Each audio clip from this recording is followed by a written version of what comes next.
All right, hi everybody, and welcome to a special Thursday edition of Suikogaiden Sunday. Because we were running a week behind, I wanted to finish off Suikogaiden 2 before we move on to the remasters on Sunday, and I figured since we were between Thursday games, there's no reason not to do that. Also, I was running late today, and I didn't have time to do the setup for uh, for Shadow Hearts 2, finding new music and outros and intros and all of that stuff.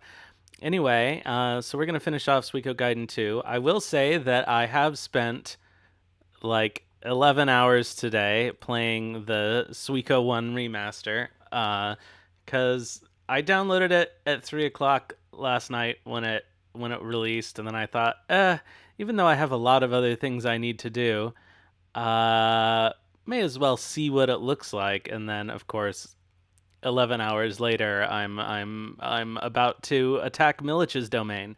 Anyway, so it was either that or do the remaster tonight, but I figure it was better to keep the new content to actual Sundays. So anyway, we're gonna get back to Suikogaiden Volume 2. Last time, let's see here. We started off Nash after his Green Hill adventure. Um, Spent some time in the village of Millet in the grasslands, which was attacked by a guy claiming to be the Flame Champion, but clearly he was just a regular old bandit. And then after he left there, he went to Caleria, and we saw the headquarters of the Southern Frontier Defense Force. Nash got arrested by his auntie, and then jailed, and then escaped, and then met a kobold and gave him some ham with some difficulty, and met Aisha, who seems to have a crush on him. And then after we got out of Caleria, he's on his way to Harmonia for the final showdown with Zaj, but clearly something's going to happen in the meantime. Well, you know how games are. They all release at the same time. I have to say, speaking of Suikoden things, I watched the Suikoden Live broadcast. I watched it later, but I watched the whole thing, and I am cautiously very encouraged. Hello, Sly Production. I am cautiously very encouraged with the stuff that they're going to be doing with the series. Like, okay, mobile game. At least it's in the world, which we haven't had in 25 years. It'll have recurring characters. They claim you won't have to do gotcha bullshit to complete the story or recruit all the stars. Fully voiced. It looks pretty good. The music seems good. I'm cautiously optimistic about that.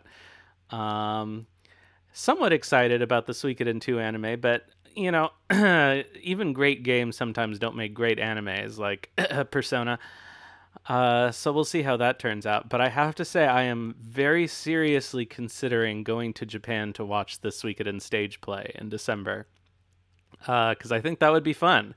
And even though my Japanese isn't that good, chances are I would be able to figure out what's going on in a story I know that well. Anyway, so that's all the updates for Suikoden Live, and I'm just hoping that Stage 3, which will happen after those things, will include remasters of these games and 3, and who knows what will happen after that. All right, so all of that talking out of the way, it's time to get to much more talking.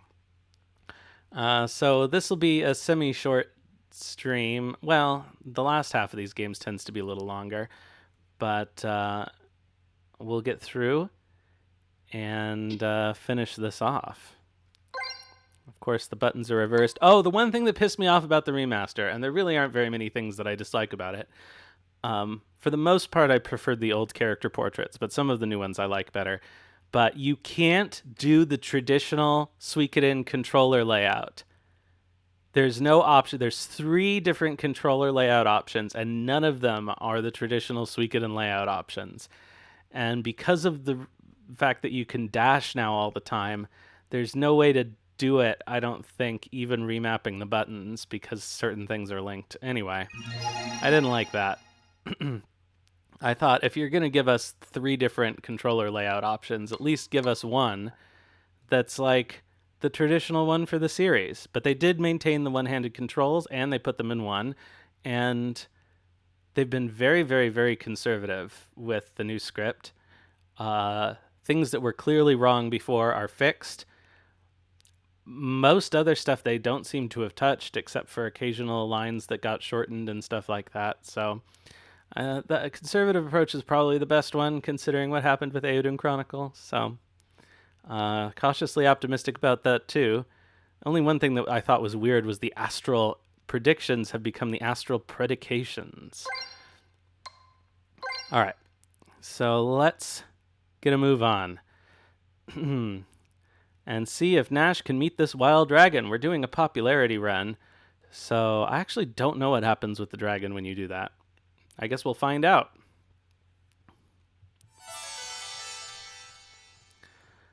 All right, let's go.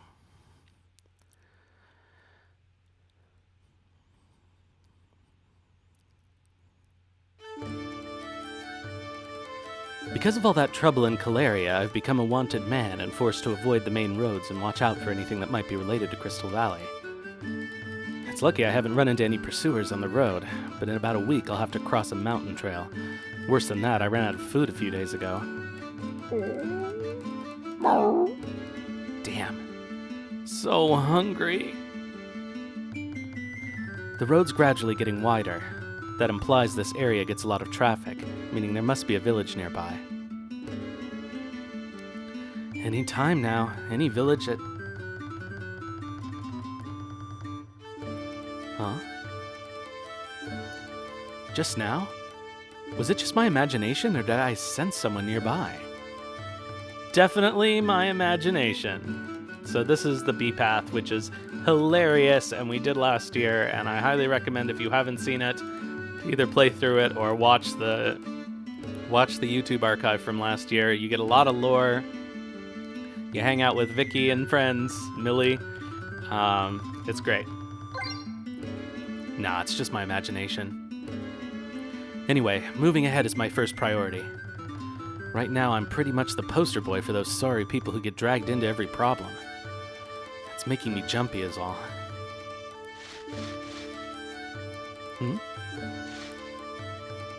Huh?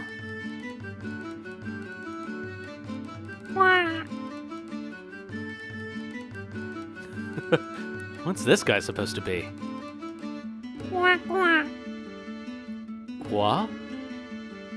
Quoi? C'est quoi que tu dis? Hey, I don't speak your language.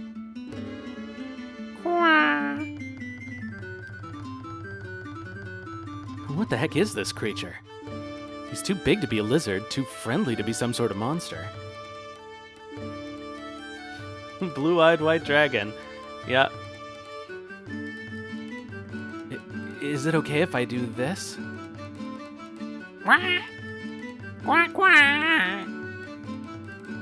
As the little guy tried to escape, I quickly reached out a hand and caught it. Wait, how small is he supposed to be right now? Like, we're still, I guess, 15 years before 3. But still, this is post 2. I think it's been about a year maybe since the end of 2. Hey, don't struggle. Whoa, whoa, whoa, whoa. What are you doing? Who's there? Never mind who I am. What are you planning to do with Bright? Bright?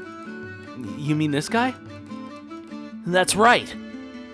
Bright's my dragon. I see. So this is a dragon. See? He's got horns and wings just like a dragon should.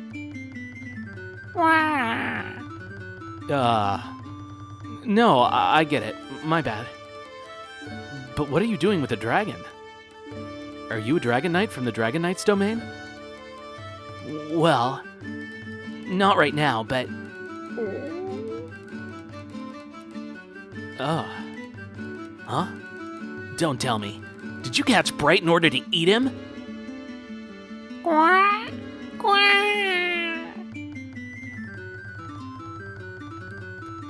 Wait a minute.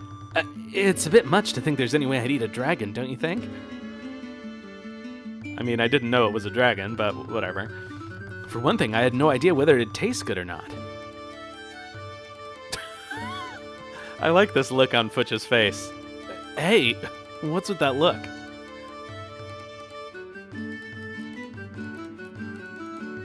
I jump away in alarm when I sense the presence of someone behind me. I hadn't even noticed, but a muscular man with a huge sword on his back was standing there. Let's go. Oh, Sir Humphrey, wait! Oh yeah, they do cook dragon meat, but I don't think dragons are as rare in the Euden world, or are they? But isn't there a whole dish that you can make? Can't you serve it to the dragon in the cooking competition? Which I think is somewhat disturbing.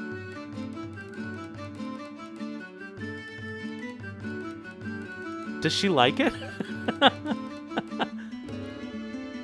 Aw. The kid runs after him with the baby dragon in his arms. 2 people and an animal traveling together, huh? They make for a really strange party. They're gonna go have a party at the Crystal Ballet.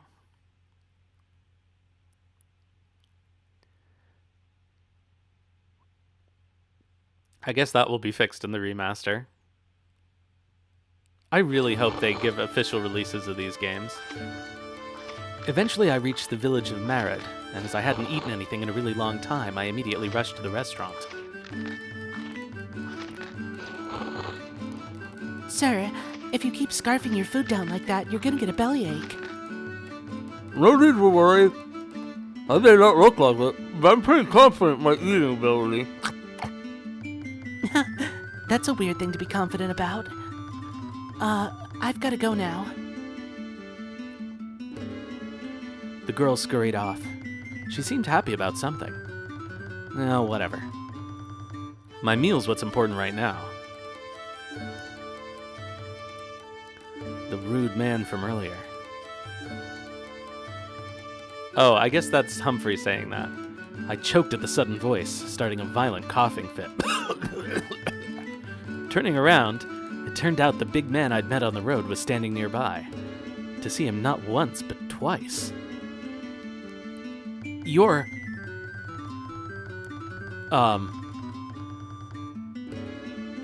So... Yeah. The reason Rio and Humphrey get on is because Rio's a silent protagonist, but Nash is anything but a silent protagonist.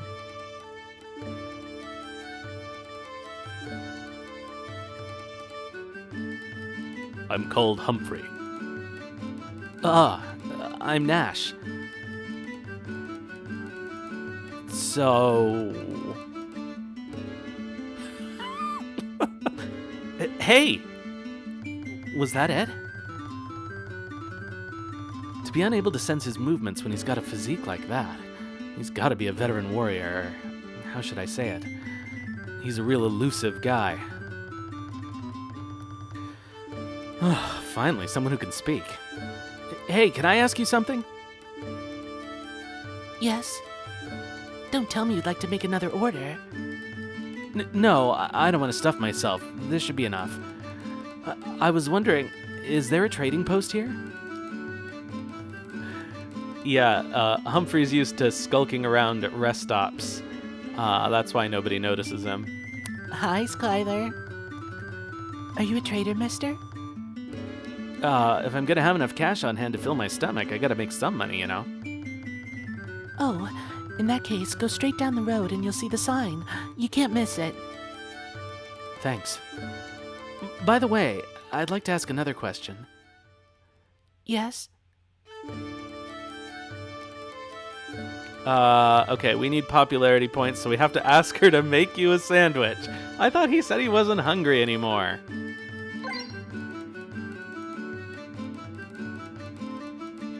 You're still not done eating, sir? Well, it's for later. That isn't much better.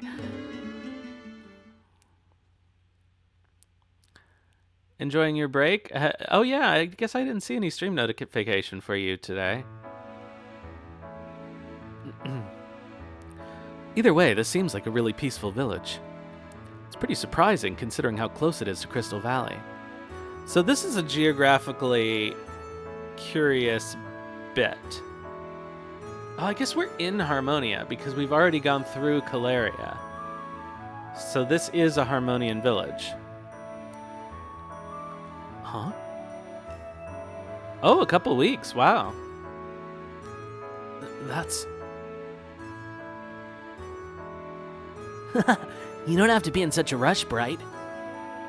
Quack, quack. Hey, you don't have to cry. If you insist. Quack. Quack. Quack, quack. Huh?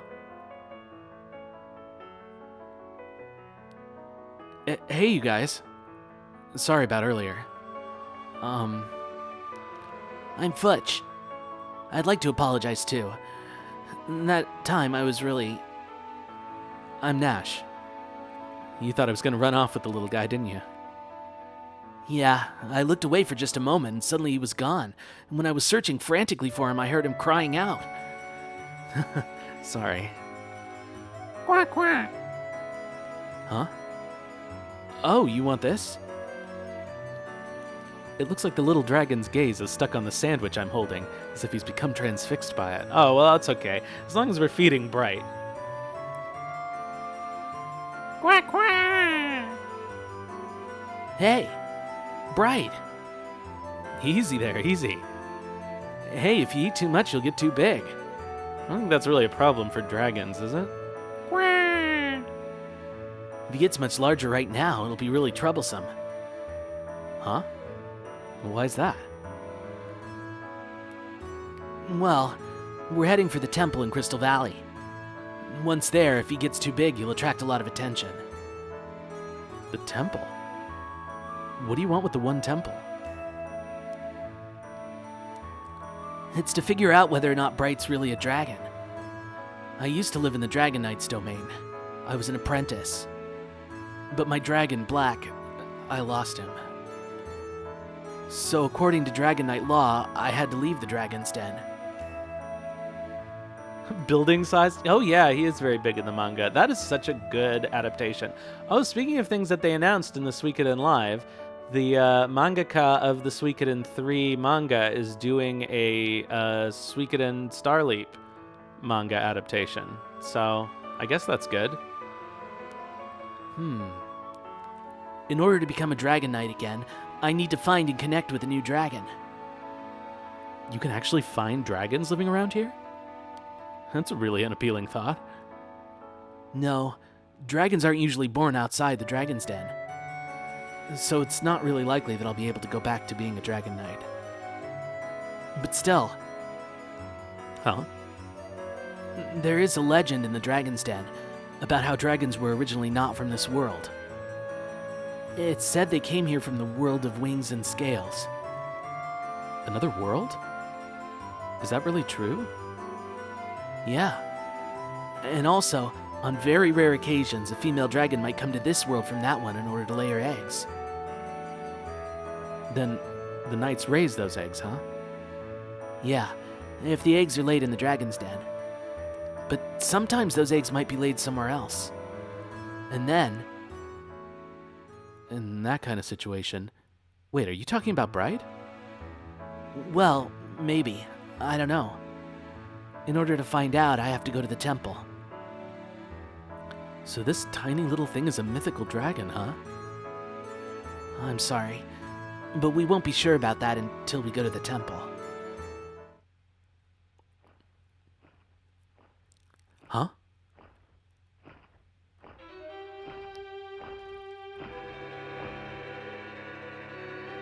I love voicing Humphrey.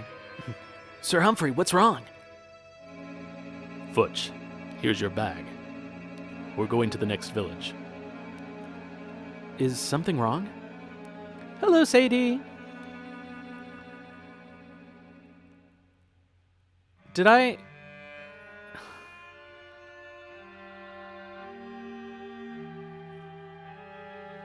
your first time knowing the lore about dragons? Yeah, this is the game in which the dragon, the multiple worlds lore is first introduced. That I guess that's what they used to do Tierkreis and Woven Web. Did I say hello to Sunmaid when she was here? I think I might have been distracted. But hello, Sunmaid, if you're still here. The villagers saw Bright. They're afraid of him. I see. Why? Weren't the people at the inn all acting friendly and welcoming? Thought we were leaving. Leaving? Where exactly do they expect us to go? Well, that's...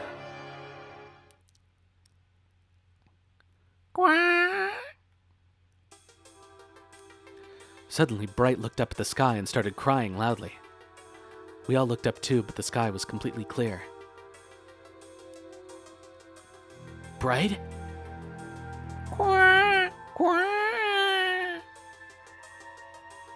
What's gotten into him? It definitely has that quality of writing. Bright! Calm down!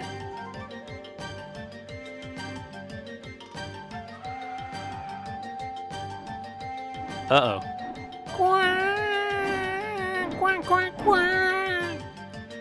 A dragon. A black dragon. What? Is it one of the Dragon Knight's dragons? Of course not. Dragons from the Dragon Knight's domain don't fly without a rider. That's a wild dragon. A wild dragon? I heard some rumors when we were on the road. For a few years now, a black dragon has been coming here every once in a while and taking livestock. And not only that. Ugh. Even as we spoke, the black dragon was steadily approaching, and as it came over the village, it swooped down immediately.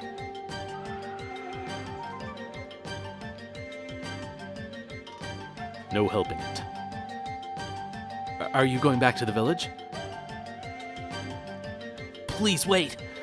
I'm going with you. You can't. The villagers will panic. But Futch tightened his grip on his spear under Humphrey's silent admonishment. you wait here and leave the monster extermination to us, okay? To know how much we can do, though.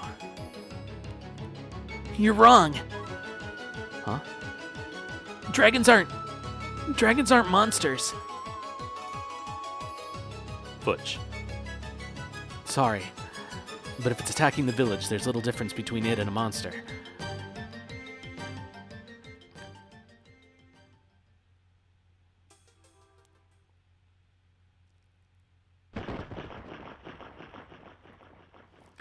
Leaving Futch and Bright behind, Humphrey and I run off together.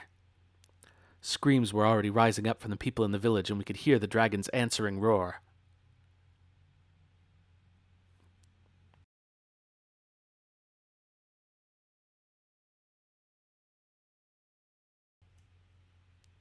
Loading times.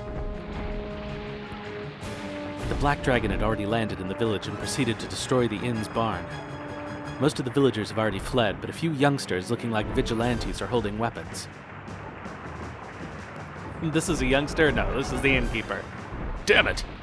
If that thing comes any closer, then our inn will... Yeah, I really like Futch's arc over the 3 games. Hey, old man. It's dangerous here. What are you doing waving that axe around? Oh, you! Yeah, you're the fellow staying at our inn. Please, help me clobber this guy. Wait a minute. I'm begging you. If it works out, you can stay at the inn for free. Well, that'd be great, but... Out of the way.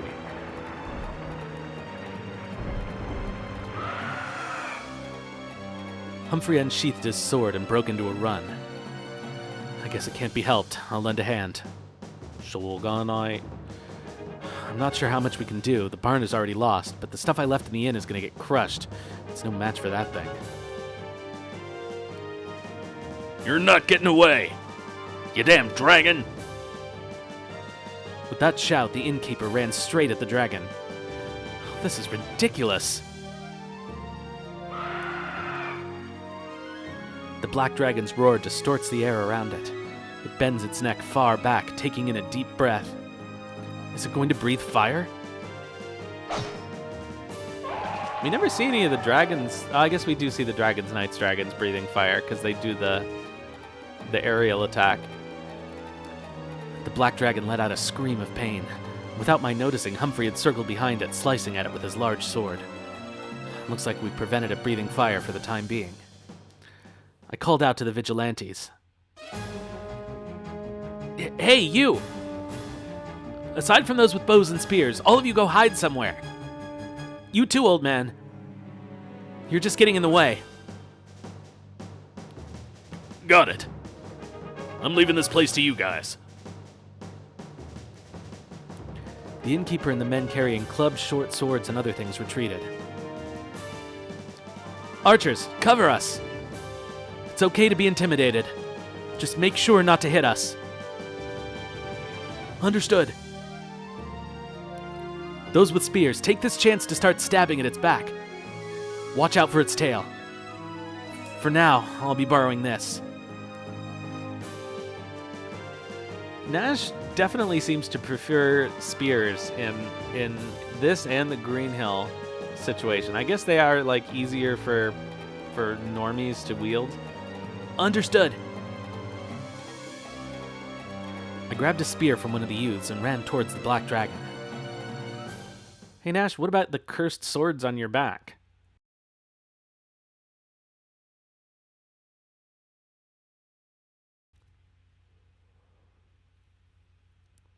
Let's go! I guess so.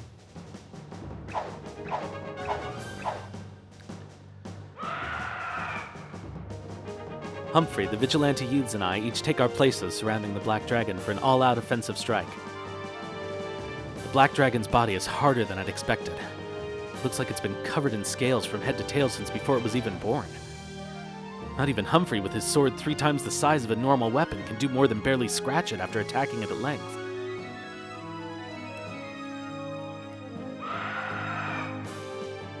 Damn, this thing's harder than a rock.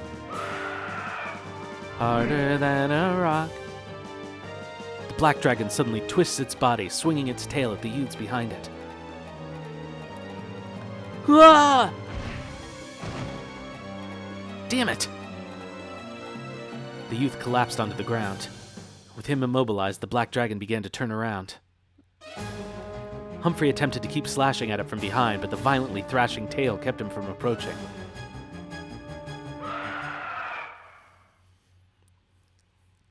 It's too late.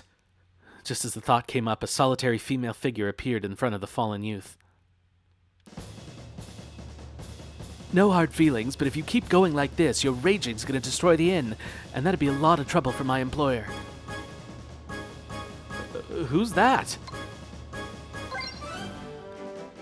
You're protecting the village, aren't you? So lend me a hand.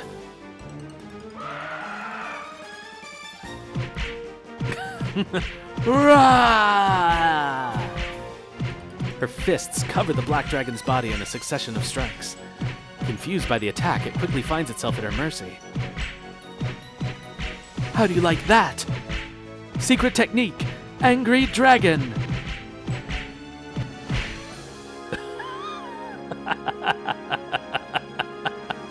I love Oulan. And the finishing blow.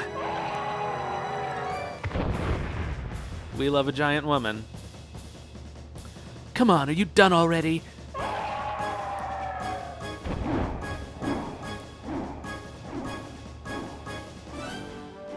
Surprised by her attack, the black dragon spreads its wings, soaring up into the sky, and quickly disappears. Whoa! You did it! You drove off the dragon! The villagers who'd returned without my noticing raised a cheer. That was really something. That dragon. At any rate, to face a dragon in battle barehanded. As I said those words, I turned to look at the spot where the female fighter was standing, but she was already gone.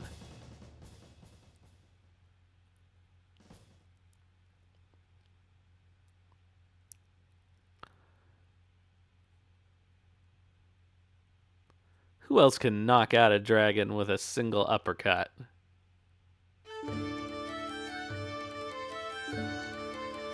Having barely succeeded in driving away the black dragon, we carried the collapsed youth to the innkeeper Butts' inn. Butts is a popular name in Japanese fantasy, I guess. I have played through about 10 hours of the first one. We're going to start it on stream on Sunday. For the most part, I think they've done a good job. A very unobtrusive job. I can't say that I like the new backgrounds. I really don't like the new overworld map. And I think that while some of the new area designs are pretty, they don't quite match. So it has a bit of an odd feeling. The squeak sound for dialogue boxes? Do they squeak? I don't know, maybe I tuned it out. I mean, Suikoden has always had those little sound effects. Yeah, being able to run and move diagonally definitely makes things more efficient.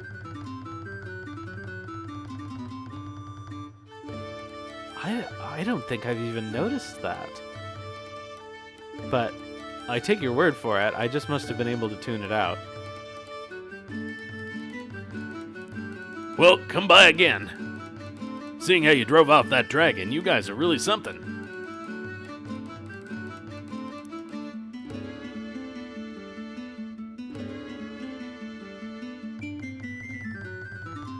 Oh, that does sound annoying. Now that you've brought it up, it's probably going to drive me crazy. That fighter gal was amazing, too. Who was she? Somebody you know? Nope, don't know her. But if she's injured, I'll see to it that she stops by. All right, I'll leave that to you. While Butts belted out orders, attending to all the injured, Humphrey and I rested in the dining hall. Well, Humphrey knows who she is. He should have said something. We watched as the villagers came in and gathered together one by one. It looks like Butts is the de facto leader of this village. As for the villagers, all of them had the same angry words for the dragon and congratulations at it having been chased away.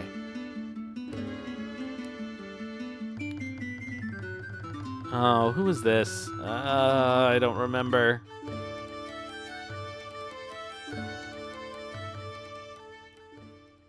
Let's see. Oh, it's the maid?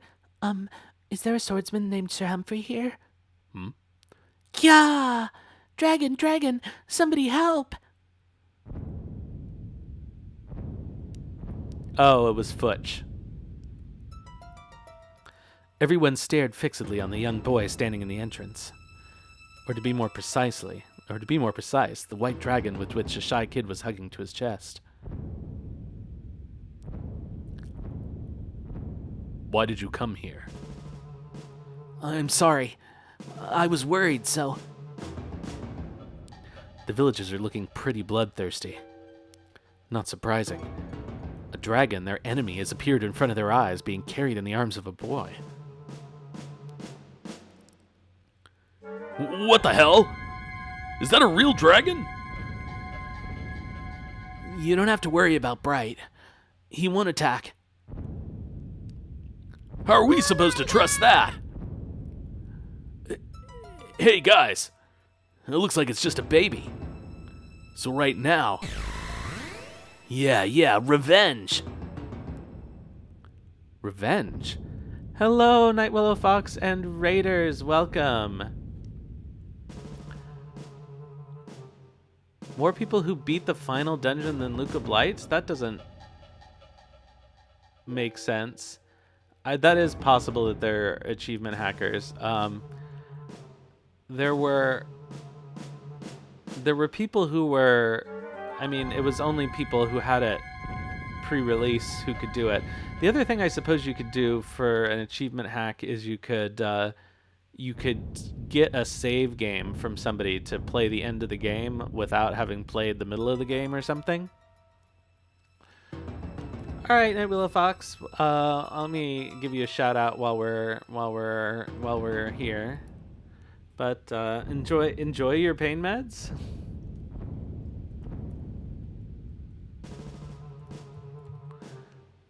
Or at least enjoy reduced pain.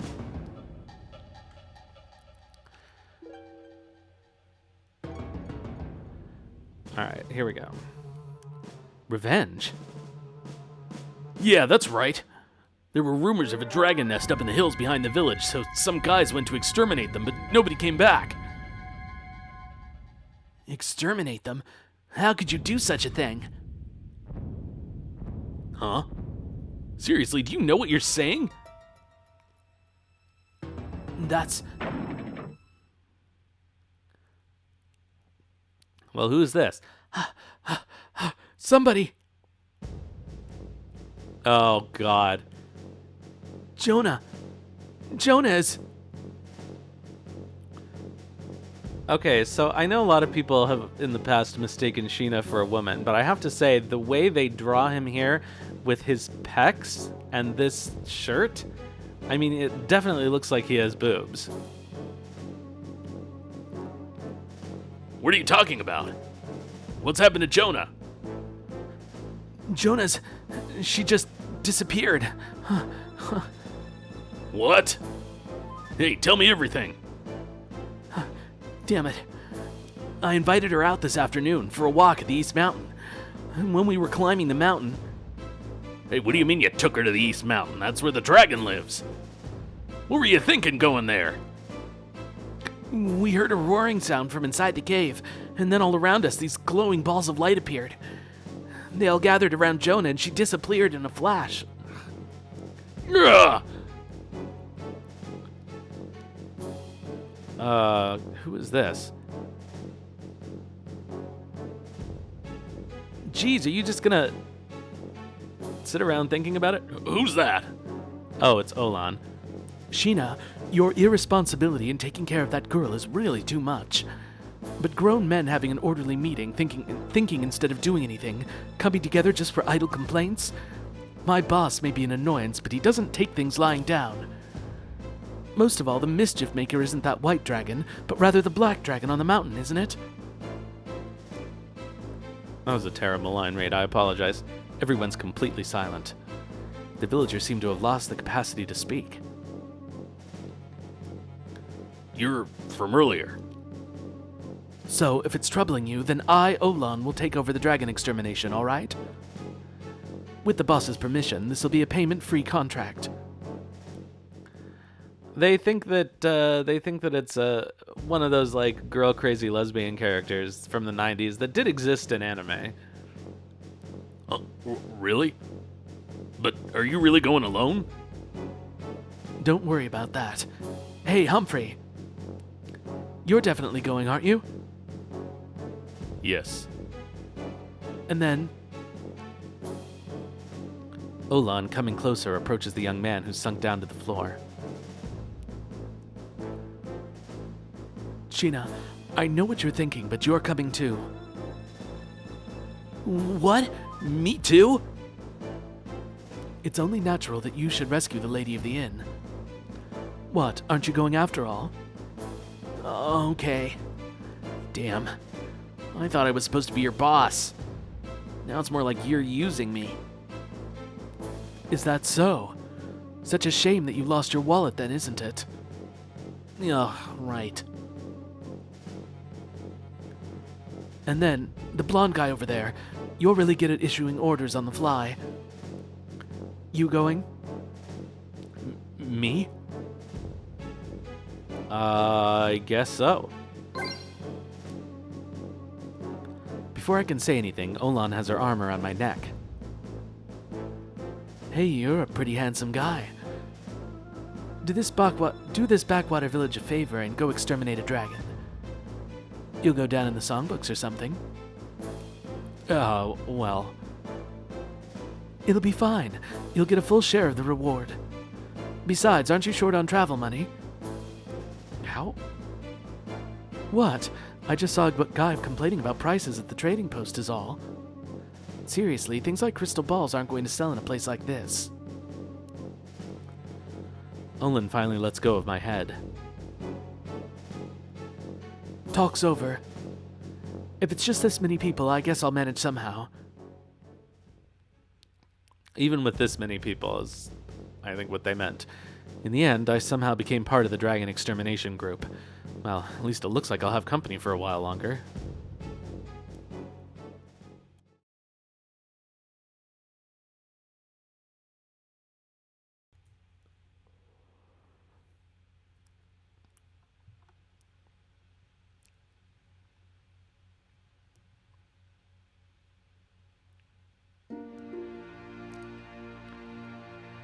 Thanks to the fighter who had introduced herself as Oulan, I somehow wound up going dragon slaying. For the time being, peace had returned to the inn and the villagers had gone back to their homes. Sorry about earlier, blowing up like that. As an apology, why don't we say dinner's on the house? Build up your strength for tomorrow. Hey, didn't you say my whole stay was free? Having completely regained his composure, an apologetic-looking Butts brought out a tray filled with dishes. As it had already been decided we were going to go slay the black dragon tomorrow, tonight we were going to rest at this inn. That weird talk about light from earlier, what exactly was that all about? Well, before that guy showed up after the dragon attack, I'd never heard about it before either. Futch, any ideas? No. Though he answered the question, Futch's face remained downcast. I guess so.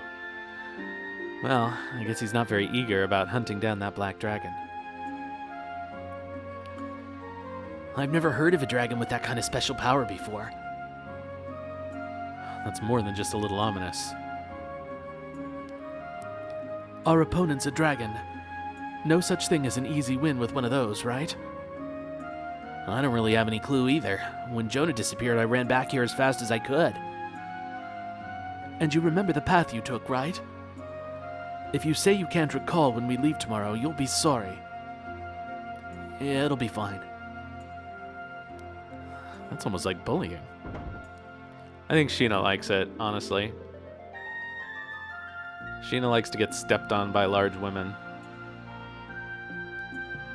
Thank you for the food. Gochisousama deshita. With those words, Futch suddenly got up from his seat and carried Bright with him out of the dining hall. Same as ever, that kid.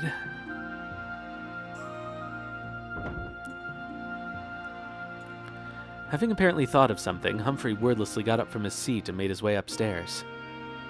Time to go after Humphrey.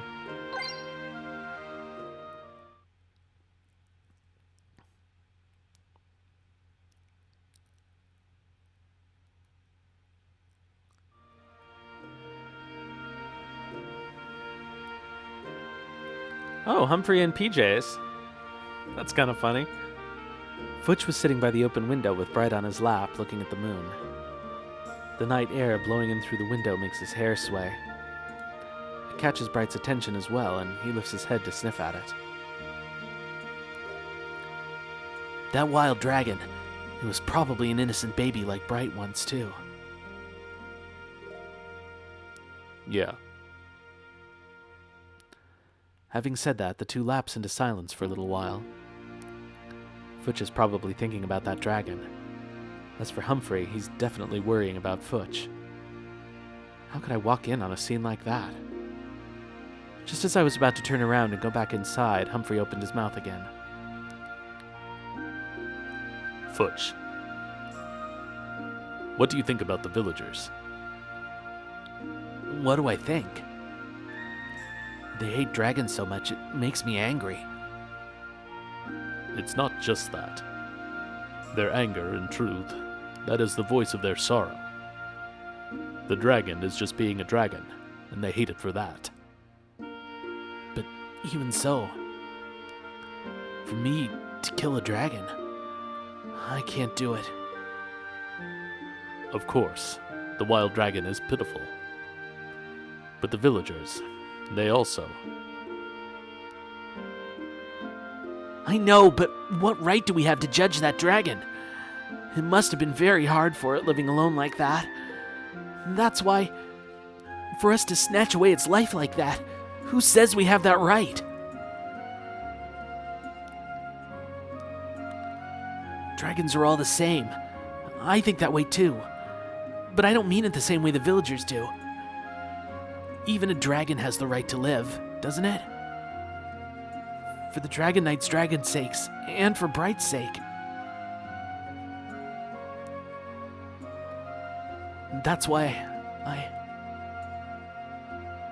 Futch, I know you care about the dragon, but is that really okay?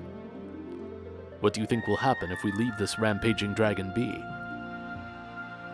What will happen? That's... Don't forget a single word those villagers said. All of them hold hostility against dragons. If you think dragons are such noble creatures, then don't you have to protect them from everyone's misunderstanding? Don't you have to keep protecting its nobility? Futch, I'm sure you understand. That wild dragon, it's going to keep struggling painfully like this.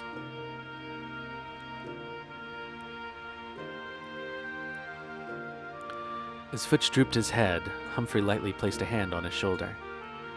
Looks like I won't be needed here. I quietly closed the door, leaving the two like that, and headed back down the stairs. Looking up at the sky from the stairway landing, the moon seemed to kindly wrap the town in its light.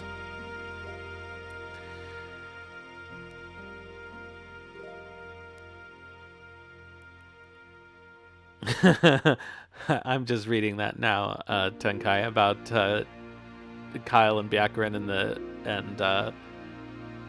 I don't even remember which beaver is the girl beaver.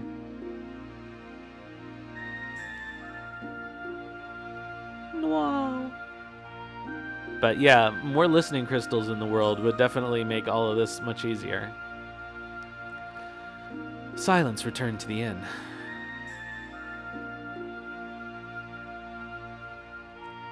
I went back to my room as well, laid down in the bed, and looked out the window at the moon. Crystal Valley. A battle is waiting for me there. And I can't help thinking about Julie. Is she looking at the same moon? Somewhere out there, ba ba ba ba ba. What could she be thinking right now?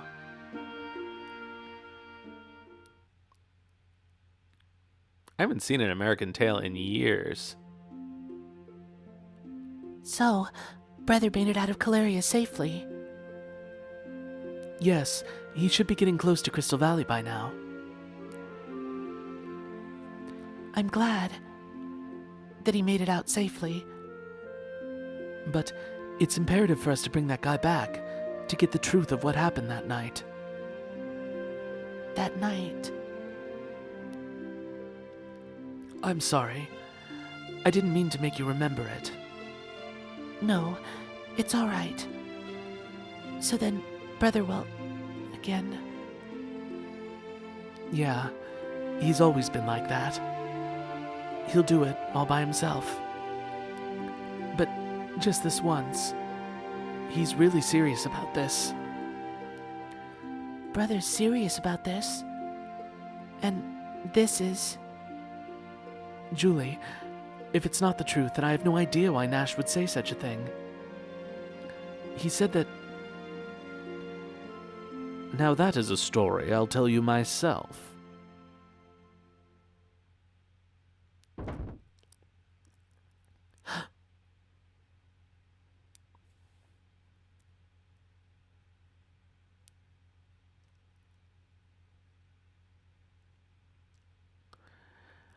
I sympathize with the translators because it's hard to translate these sort of Japanese circumlocutions that leave all of the like important information out of the sentence, but like you know from context what it is meant to be, and I think it's usually the wrong choice not to spell it out. I guess they think it's some kind of a spoiler to do it, but you just because they know what they're talking about, and the translators know what they're talking about if they've read the script, so they should just put in the missing words. We left the village at the break of dawn. Following Sheena's lead, we made our way up the mountain path.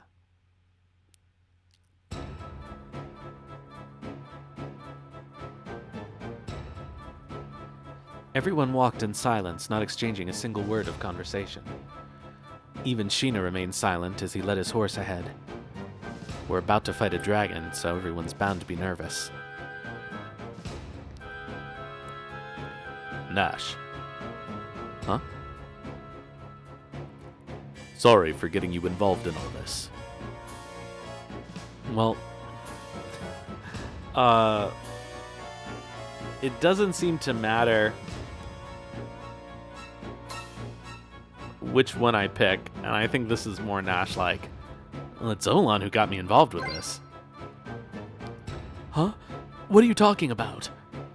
Nothing. Now then, we should be there soon. Huh?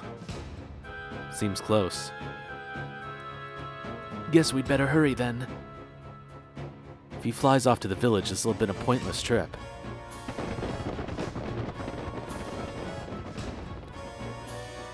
Soon enough, in the Rocky Mountain wall, a large cave mouth came into view. Jonah disappeared around here. Be careful, guys. There's a dragon here and those weird lights, too. Right, I got it. We quickly unpack our gear, getting our battle preparations in order, and confirm our tactics. Oulan, Humphrey, and I will attack while Sheena backs us up as the rear guard. Meanwhile, Futch will keep himself further back and give us tactical advice. Bright, wait here. I don't want you to see this.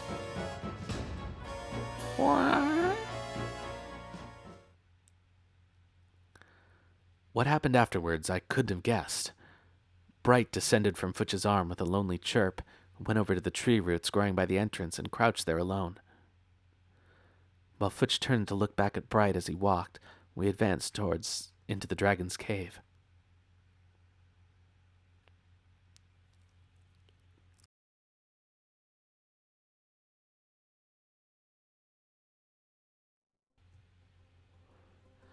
We cautiously advanced towards the cave.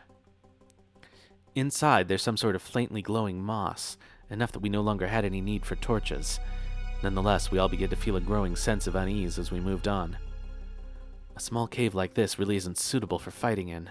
We'd be able to move around freely outside, but in here we've got a huge handicap.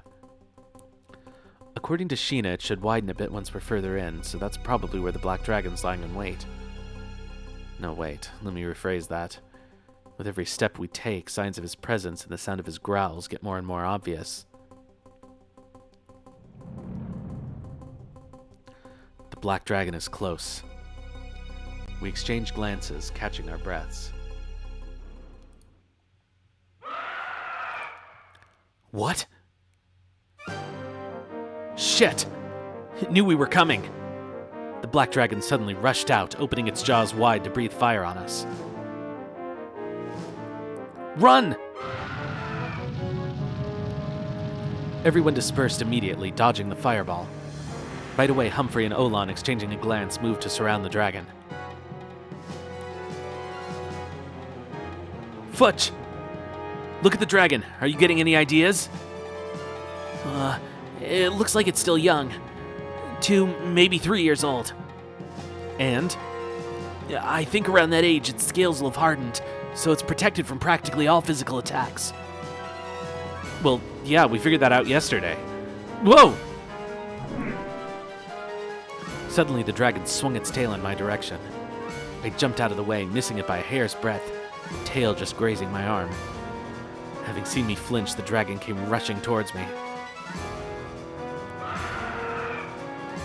Crap. This thing gets really motivated when it's hungry. Everyone, let's do this like we planned. This could be a long fight, but unlike yesterday, it has nowhere to run now. This time, we're definitely bringing it down. Watch out for its breath. Since it's still young, it shouldn't be able to do it again for a while. Got it. Before its next breath, I want to damage it as much as possible. Taking the dragon's back, Oulan attacks without delay. Hurrah! Just punch that dragon in the face. Oh, or the flank. Oulan's attack hits the black dragon's flank dead on.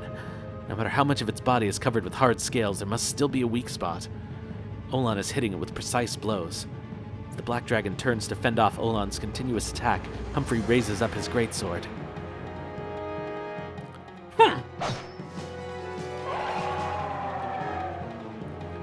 Humphrey swings his greatsword with enough force to cut through rock, but as expected, the dragon's hard scales prevent it from giving a fatal wound. This is going to be a long battle, isn't it? Just as a thought popped into my head, the dragon violently swung its tail and began to back away.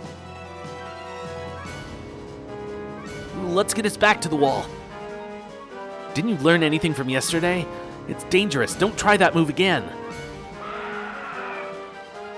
The dragon waves its head menacingly from side to side, eventually moving to stand with its back to the wall.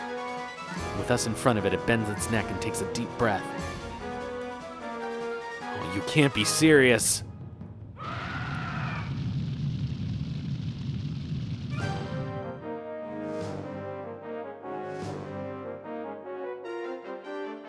The dragon opened its mouth wide, and in an instant the cave was filled with scorching flames. That was close. If I'd been late to dodge, my entire body would probably have been burned to a crisp. Hey, wait a minute. This isn't what you said. Wasn't it supposed to not be able to use its breath for a while? That... It shouldn't be. I grew up in the wild. Of course it's got bad manners compared to a normal dragon. This isn't the time for your wisecracking. I don't want to hear that from you. We can feel the dragon's glare as it turns its head to look at us. The temperature in the cave has risen considerably thanks to its breath, and yet I feel a chill run down my spine. It might be young, but this dragon standing before us might as well be the strongest being in the world. Guys, step back. I'm gonna use a talisman. I'm counting on this. I managed to coax Miss Jean into giving me the most powerful one she had. You have no idea how far I went yesterday to look for her. Yeah, sure, that's why Sheena went looking for her. Shouting this, Sheena held up his talisman. Right now, this is all we've got. My hands are tied. We all jump back, waiting for Sheena to activate the talisman. Here we go!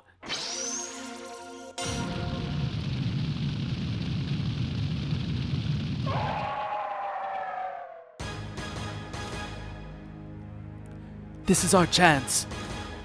Oulan, wait! It's not taking any damage. What? The black dragon is unaffected by the talisman. Not only swords, but immune to magic, too. With a violent blow, the black dragon sends Oulan flying straight into the cave wall. Oulan! Sheena rushes over right away, pulling out a healing talisman. But the black dragon doesn't miss this and comes rushing towards them. Stop! Seeing Humphrey suddenly force his way through, the dragon stops its charge. The thing seems pretty bothered. He looks over his opponent, judging him with disdain.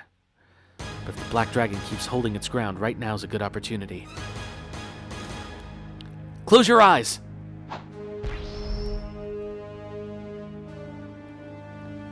Humphrey! Got it.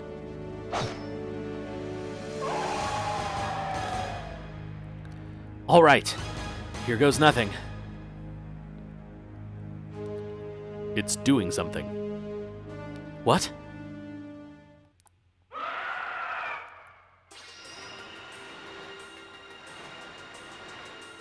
There! That's the same light that took Jonah. She touched the light. She touched it and disappeared. What?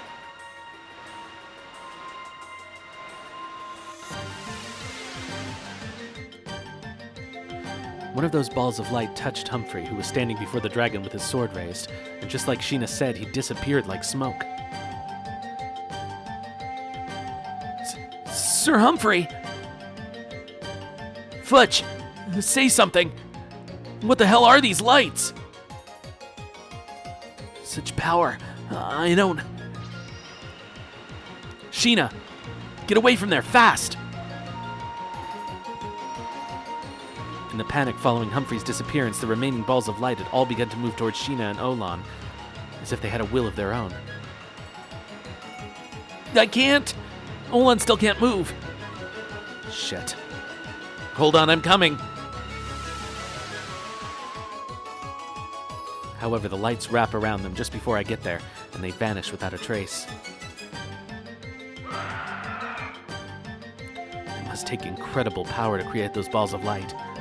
The black dragon's movement has noticeably slowed, and I can tell it's grown tired. Now might be a good time to take that bastard down. If I use Grosser Fluss.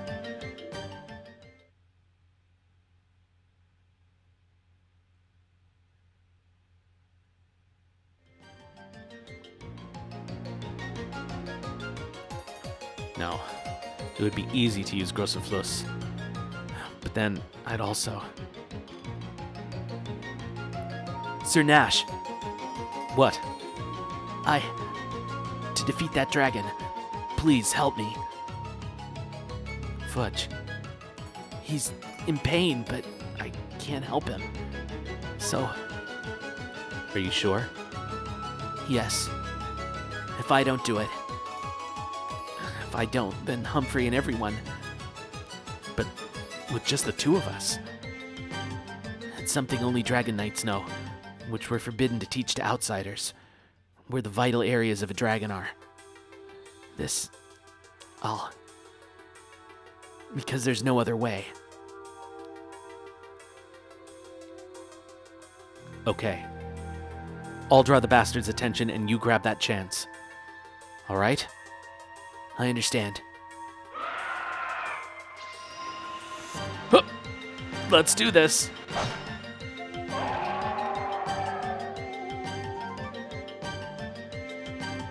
Without a moment's hesitation, I attack the black dragon when it's attempting to make those balls of light again, breaking its concentration. I won't be able to do that trick many times. In that moment, when the black dragon flinches, Futch and I both move at once.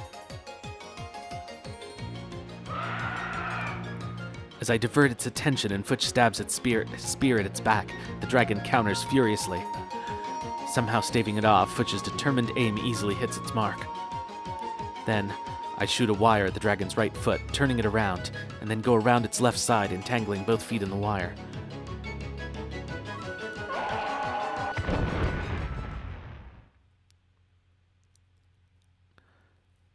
Futch! Now! Finish him! Futch! Just a little... If I'd met you just a little sooner... I'm sorry that it has to end like this.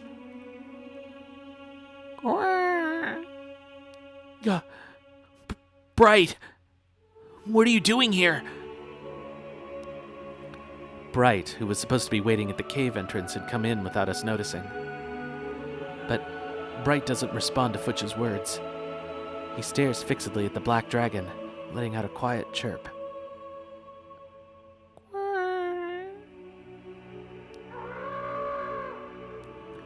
As if in response to Bright, the black dragon let out a weak sound of its own.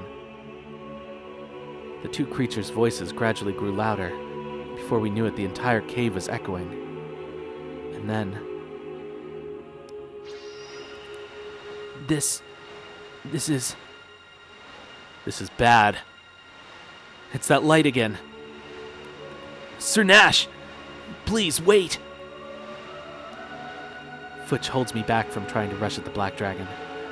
As he does this, the balls of light start to fill the cave, and the situation becomes drastically different from what it was a moment ago. The balls of light aren't coming towards us. Instead, they're converging around the black dragon. The light. What the hell?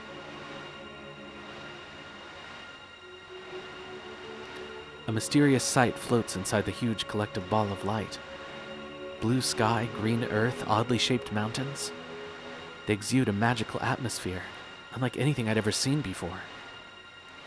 There's a forest spreading out into the distance. The sky and the earth can be seen all the way out to the horizon.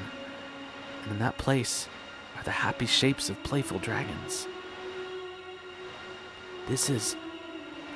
Could it be? The world of wings and scales? Is that what it's supposed to be?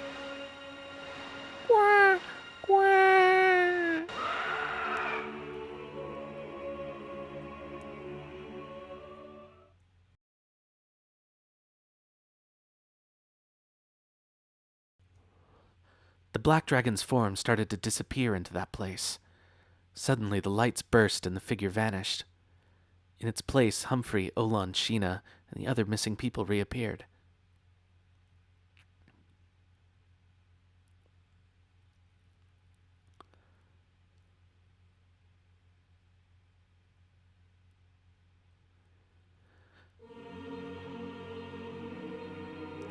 Returning to the village of Merid, we stay a little while to heal our wounds from the battle.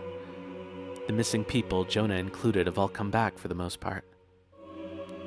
With the villagers cheering in joy, giving me the hero treatment, I'm starting to get embarrassed. As for Oulan and everyone, they left the village as soon as they could.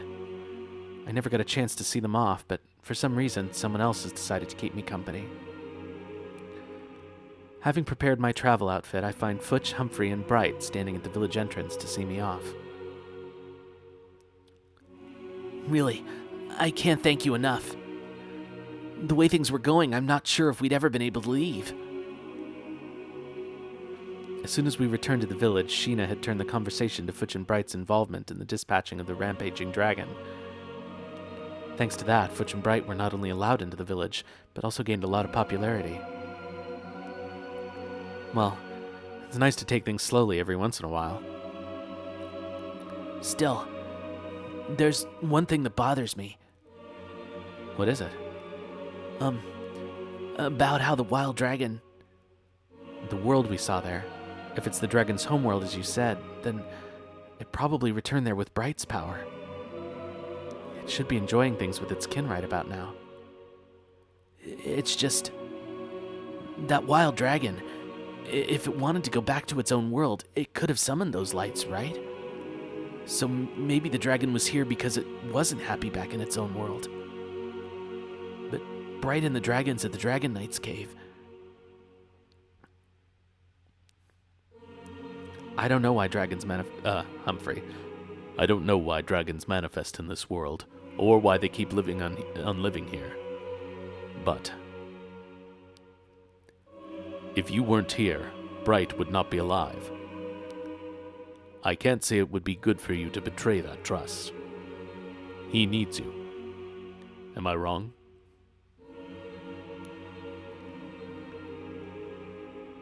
Futch and I share a look. In Futch's arms, Bright happily flaps his wings, nose twitching at the fresh breeze.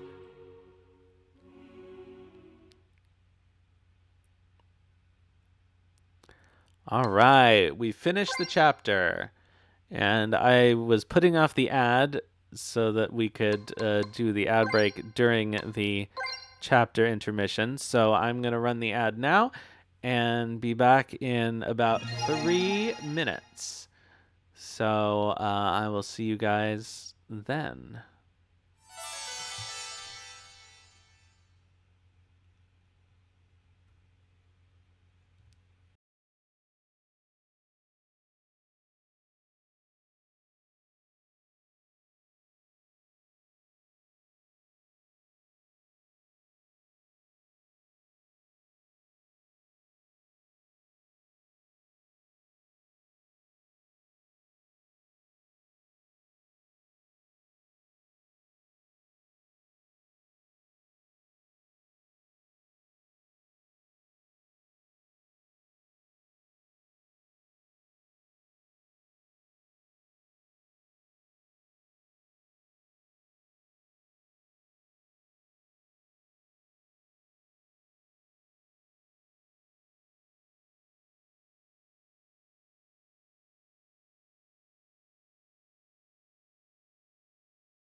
All right, the ad is over, and we're ready to go on to the last chapter, finally arriving at the Crystal Ballet.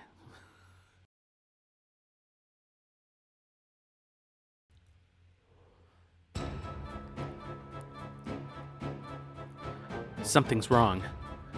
On my way to Crystal Valley via a back road, I get a bad feeling. Thanks to Zaj's ploy, I'm supposed to be a wanted criminal.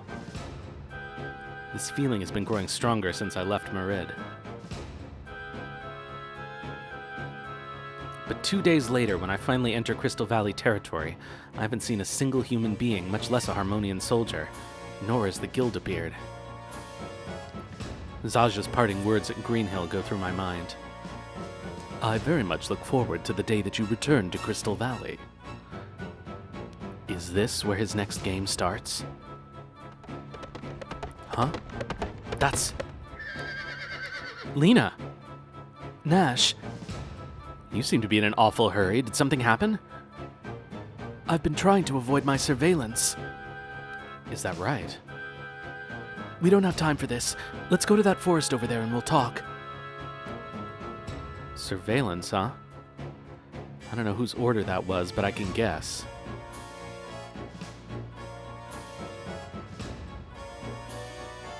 Lena and I went down a path by the main road, and after making sure there was no one around, sat down. So, what's going on in Crystal Valley? A man who should be dead came back. Zaj. Yeah. There's been quite the uproar in Crystal Valley over that. He's inherited some crushed noble family's estate and now calls himself Thanatos Crawford. Along with his new name, the Crawford family name has risen to new heights. It's becoming well known in some social circles as well. The Crawfords are a poor family, the lowest noble house of the Temple faction. Why would he... He's announced his engagement to the daughter of the once distinguished Lachke family that fell into disarray following the tragic death of the family head and the scandal that followed. No way. What about Julie? Julie doesn't understand his true motives. That girl believes Zaj's words. She's currently at his hideout. I don't dare to do anything there. For better or worse, that girl never really grew up. So it seems. Nash, what happened that night? Why is Zaj doing this? No, who is he? Even now you're still...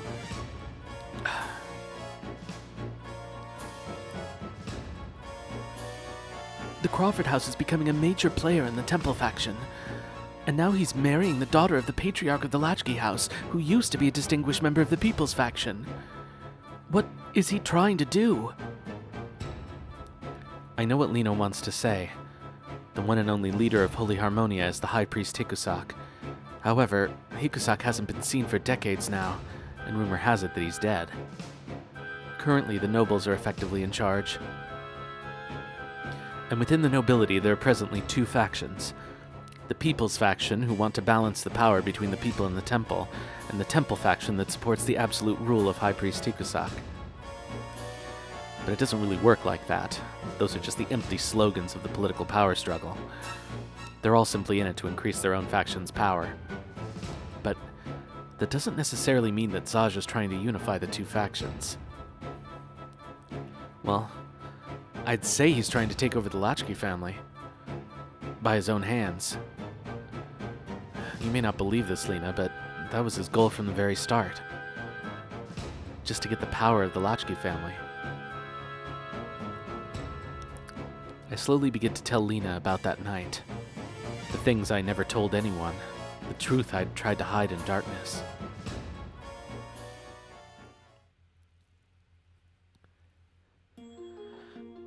It was the day before the wedding between Julie and Zaj. I stood at the threshold of the Lachke house for the first time in a long while. Honestly, I should have had my arms full with celebratory gifts for the happy couple. If it wasn't for that one thing. Brother-in-law, what are you doing here? Julie's busy worrying about tomorrow and won't see anyone. Zaj. Zaj Quilos. The adoptive son of House Quilos. That's who you said you were, Zaj. Brother-in-law, what are you talking about? It's late.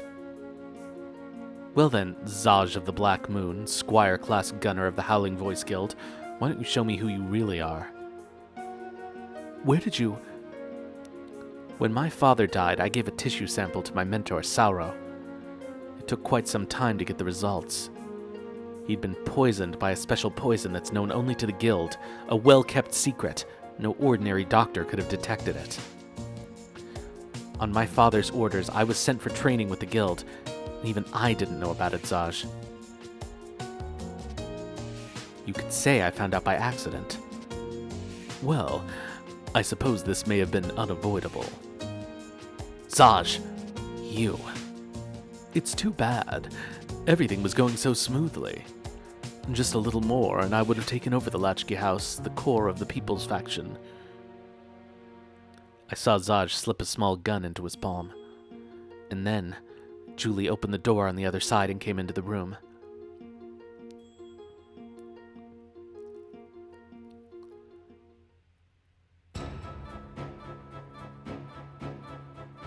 That's... But Nash, why didn't you tell us about it? Why did you just run away like a murderer? Why? What would talking about it do? I killed Julie's beloved fiancé. That fact wouldn't have changed.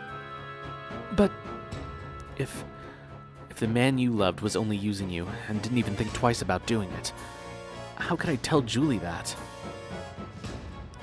This was not the best way to write that, because it sounds like he's talking about Lena, but he's talking about Julie. What the hell would that accomplish? But if it's the truth... The truth is hard and cold. It's better to tell a soft lie. I wasn't a strong man back then. Nash. And I wasn't a vampire like I am today. Well, I have to get back to where Julie is. Nash, when you get to Crystal Valley, just go in through the front. But Don't worry about being a wanted man. I've asked for a favor and it's been put on hold for now. The Temple faction won't be able to come after you openly. Who in the world did you ask? To be able to do that? Yeah, I was surprised too. This is the first time I've revealed my connection to the Latchkey House. The Latchkey name has always been something to be jealous of. Well then, see you in Crystal Valley. She got back on her horse and rode lightly down the main road. I waved goodbye at her back, but in my mind I go over the things she just told me. Zaj has inherited a noble house and gotten engaged to Julie again. That means my confrontation with Zaj is imminent. Zaj will not allow me to live knowing the truth of that day, not even if I never tell anyone. After the figure of Lena disappeared, I rushed back to the main road, heading straight for Crystal Valley. I can't remember if they say that she talked to Sasori or if that's just something I invented, but it seems like the person she probably talked to.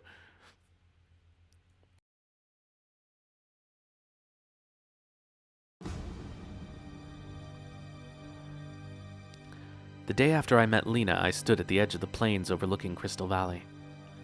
In the distance rose the capital of the Holy Kingdom of Harmonia, founded by its ruler, the immortal hero Hikusak. On the other side of those huge walls, it boasts an unparalleled splendor, with many different people living there. However, even in this prestigious, shining capital, there's darkness. While the priests and nobles govern the politics, the military provides security. While it's supposed to be a balance of power, in the shadows there's a power struggle that's been going on forever. And in this city, people are waiting for me.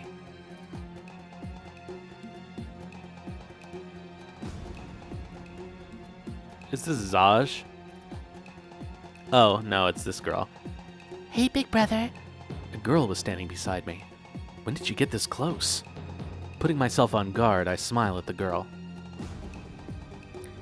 You look surprised. Is there something to be afraid of? Kind of weird for an adult. Well, whatever. You're Mr. Nash Latchkey, right? I'm Stella. I'm here because I was asked to deliver something to you. Here you go. Let's see.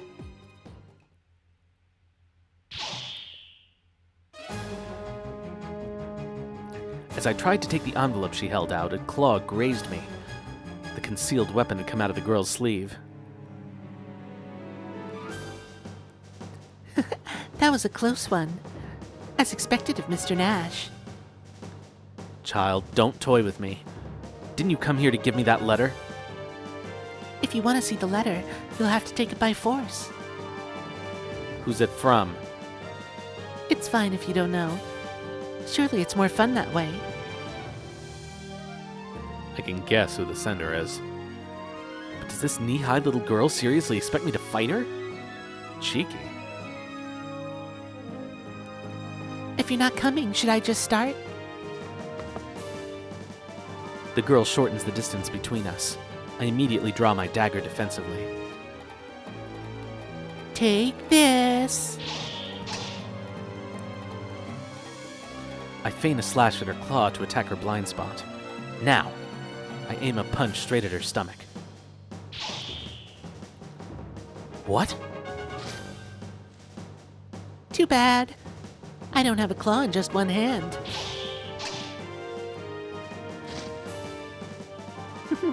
That's a no-no. I guess this letter will have to be postponed. Shit. Damn this girl. Does she actually enjoy killing people? Does it matter what I say here? Let me double check.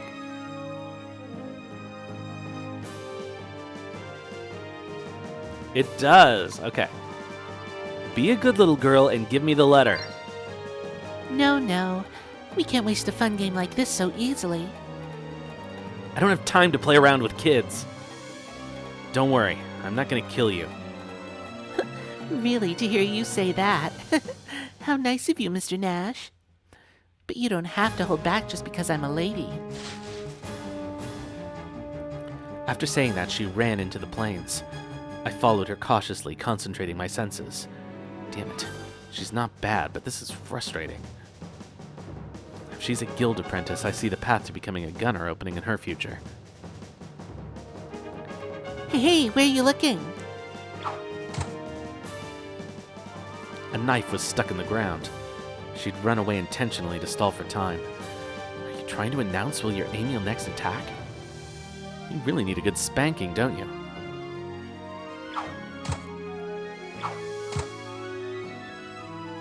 What?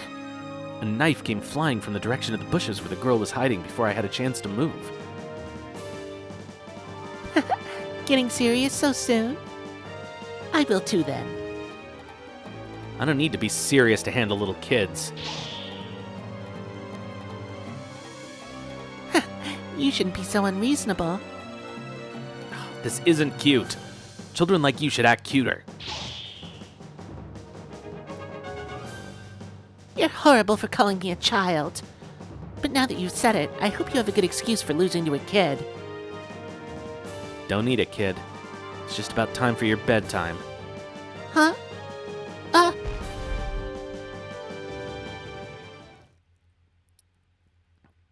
As I said it, I rolled a bomb filled with Kroani powder to her feet. When inhaled, it causes extreme drowsiness. Looks like she hasn't been taught about that yet. What? I think my body's getting heavy. It's over. The girl is lying in the grass, breathing comfortably.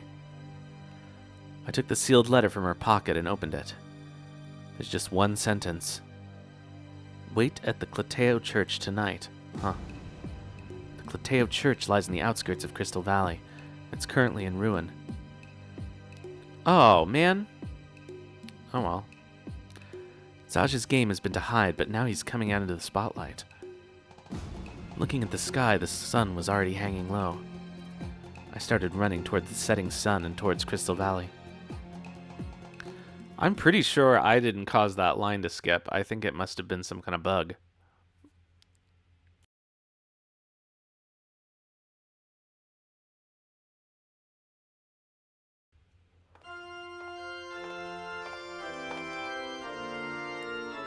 Lena. Oh, yes, it is Sasarai. Lord Sasarai, what brings you here? It seems you're poor at keeping secrets. It shows on your face. No, that's not. It's fine. I've cleared out everyone else. The temple's also concerned that the guild is growing too powerful. We can't have those gunners doing whatever they like. Yes, sir. Thank you for your help with this. You expected it. A strange scandal like this could ruin us, no? But that's just... There are many regrets about the Latchkey family.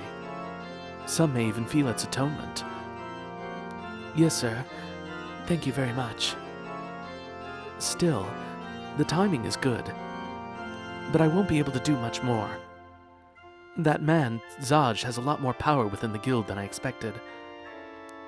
But that means Nash will... It can't be helped. There's a limit to how far my hand can stretch. If the temple and the guild come into open conflict, the bloodshed... Then, is that an order not to help him?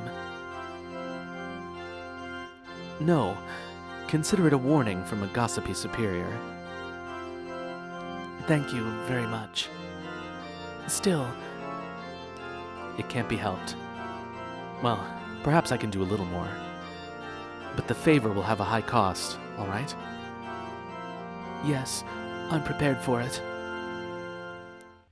Okay, so I did not hallucinate that scene. I remembered it.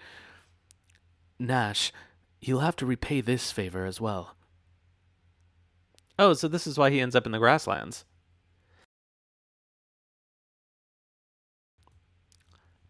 Sasarai is best boy. We love Sasarai. Running swiftly under a sky of vast dark billowing clouds, I arrived at Crystal Valley. Crystal Valley, the city I was born in. Lots of memories are sleeping in this city. But I have no time to feel nostalgic about it, and keep running along the walls that surround the city, heading for the church in the Western District. Unlike the vibrant central part of the city, the Western District is a slum area.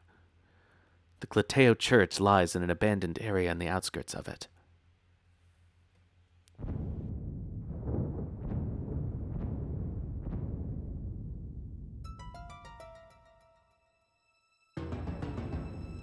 It doesn't look like the third-class citizens who live in the slums have much piety. The uncared for and decayed Clateo Church stood exposed under the dark clouds of the sky. The front yard is filled with rubble, and the stones in the stairs leading to the chapel are cracked.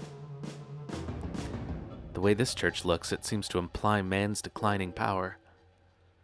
This is where Zaj is waiting. The final battle. Whoever loses will share the fate of this crumbling old church. This is the end of our feud. A fitting place to bury the past in. I'm overjoyed to see that you decided to accept my invitation.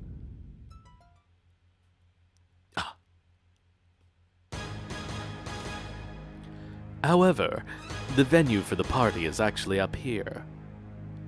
I have to go up there? That's not very hospitable to your guests. Not at all. I've left plenty of treats for you along the way. Please enjoy them. Just don't fall off before I get there.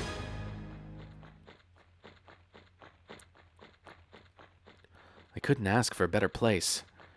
I don't intend to withdraw. I run up the dilapidated stairs and jump into the chapel.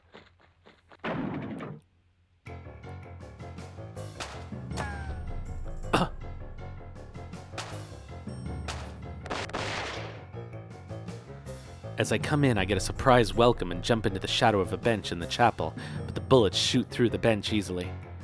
I move quickly with the bullets chasing me. Shit! They're not just coming from the back of the chapel, but from the balcony above it as well. I continue to avoid the simultaneous attack from two angles, but it's difficult and I'm getting tired. These guys are probably lower-class gunners. Although Elza might have played like this with me, there would be no contest between us. It's not just the guns themselves that are fearful, but wielders like Clive or even Zaj. Even compared to Squire-class gunner, these guys don't have anywhere near the same accuracy. I can see 5 people. I need to get a handle on the situation, though their attacks seem to rely on numbers alone. If this keeps up, it could still be quite bad. These guys sure are bothersome. Damn it. I'm gonna be late for the party if I linger any longer in this place. It's too big of a risk to try and barrage through. Getting into close combat would be like taking out 1 or 2 bees with the rest of the hive still attacking. Something. There must be something. A long-distance dart attack would be inefficient. I'd rather save those for the guy waiting ahead. Aside from that, I only have the anchor. Huh?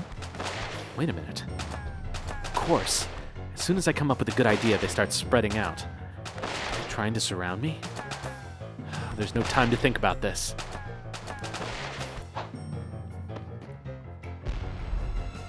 Whoa! All right.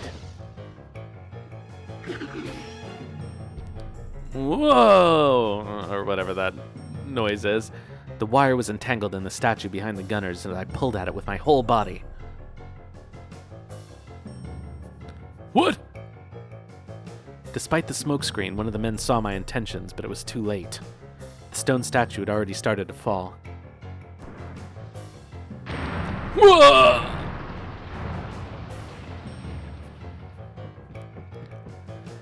However, that only took care of the guys by the statue. There were still some by the front of the chapel. Well, I have another trick up my sleeve. With the chapel filled with a cloud of dust, I made an educated guess about the location of the stairs. Kicking up a cloud of dust, I made a run for it, making sure to be very loud about it. He's heading for the stairs. Don't let him get away. Everyone, aim for the stairs and fire at the same time! Wait! Don't do it now! At the same moment he yelled that, I made a jump from the entrance to the stairs. Jump for the entrance to the stairs.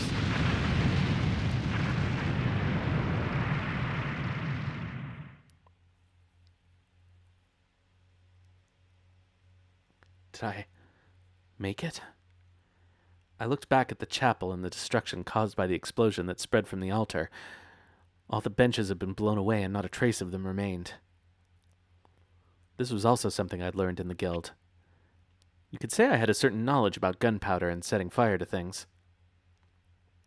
I'd wanted the dusk to kick up from the beginning. It would have worked with flour, sugar, whatever. The point was to spread it throughout the air and set fire to it, creating a chain combustion, making the room explode. I looked up the stairs towards the roof. He's waiting for me there. It's time for the final act. So I have to say that dust, I guess, technically would work, but I mean, really, in a church like that, the quote dust would be actual dirt, and that would not set on fire, I don't think. But whatever.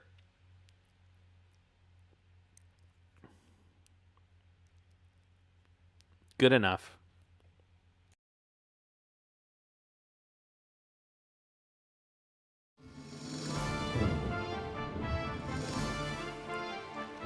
By the time I reached the bell tower, the light drizzle had turned into a rainstorm.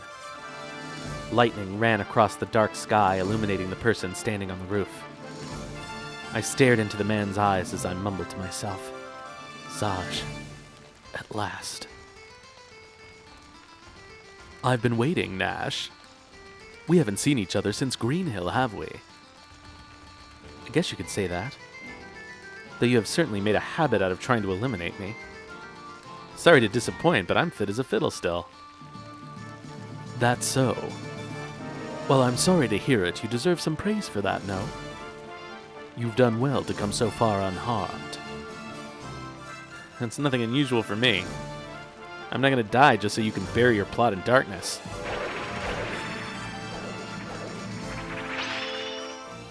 As I moved towards Zaj, I slowly reached for Grosoflus on my back. Zaj can't win against these swords. Again, with this sword. Zaj laughed quietly as he watched me. "Not your style to be buried in darkness, Nash." "You're still just talking." I started running toward Zaj in the rain. Zaj remains motionless, a creepy smile plastered on his face. I'm concerned about Zaj's composure, but I'm gonna settle this. Zaj fired a bullet that grazed my left shoulder. I can't get careless already. Any pause in my approach only increases his accuracy. Way too optimistic. At the same time as Zaj let out a second shot, I kicked off the roof and took a great leap at him, but Zaj instantly closed the distance between us. I used my whole body to swing Schwartz in my right hand straight at Zaj. Ha! Zaj gets his sword up instantly, taking the full force of my blow. Without pause, I jump over Zaj and land behind him. Zaj, your name, your hair, your eyes, I'll let you throw away all that's fake about you. You're going to pay for the sins that you've committed. The sins against my sister, my father, and my mother. We'll settle this for good. Zaj. Nash, do you really think you can win against me again? Have you forgotten what I told you before? I'm going to bury you in darkness, Nash. All I have to do is seal that sword of yours. I see it's still only your mouth that has any skill. Oh, what? Once again, I come at Zaj with my sword. Zaj doesn't ready his own sword, but just stares at me. Just as I'm about to strike him, he speaks. Do you intend to kill Julie along with me? What? With those words, my hand stopped. Damn it. Julie is, well, you could say she's in my hands. Julie? What have you done to Julie? It's not something as cliched as a kidnapping. It was quite uncomplicated. I just let her know that I was still alive. Julie was overjoyed because her beloved dead fiancé appeared again. You bastard.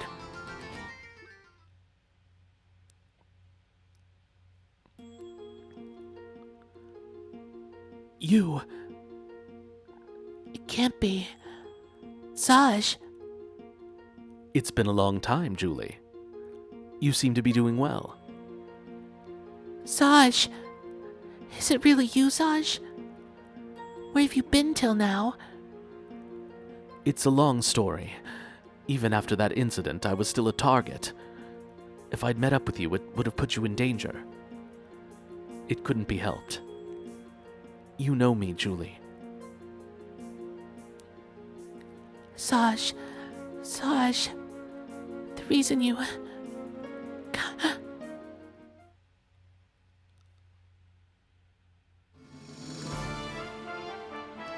I made contact with Julie and moved her to my mansion.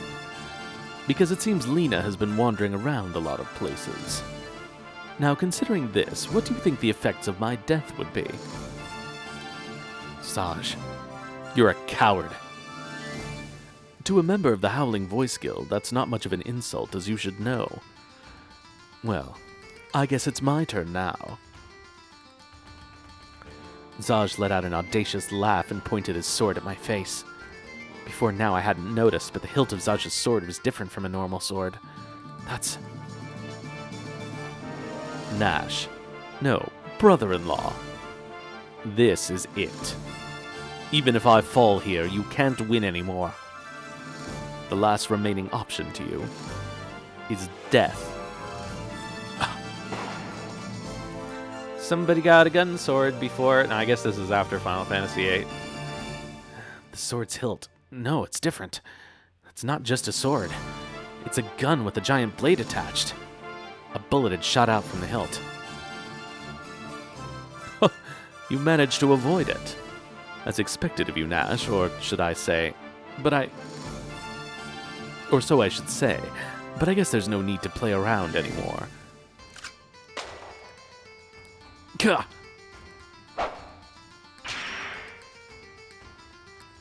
I twisted my body and managed to avoid the bullet, but by that time his sword was already in motion. I jumped and parried it with Vice, only to be caught by the muzzle of the gun instead.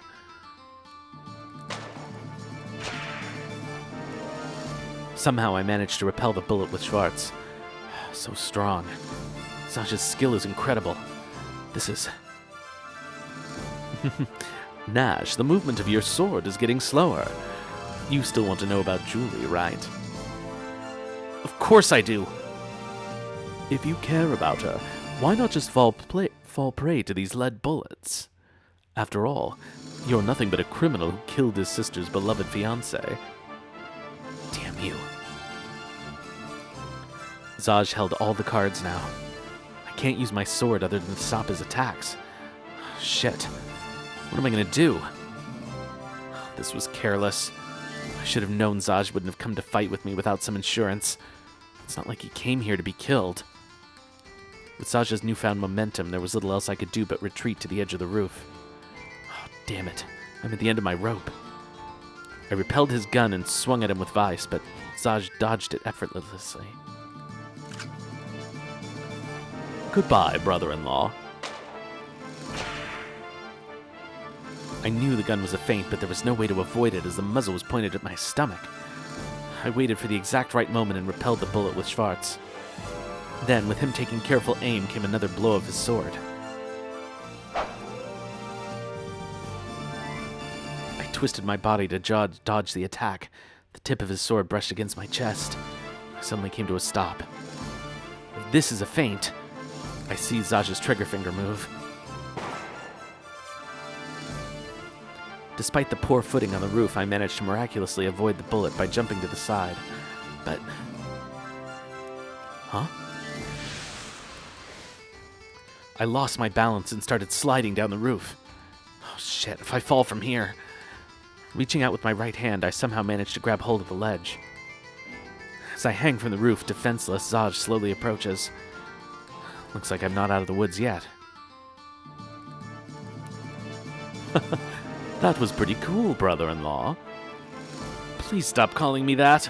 It's disgusting. Are those really going to be your last words?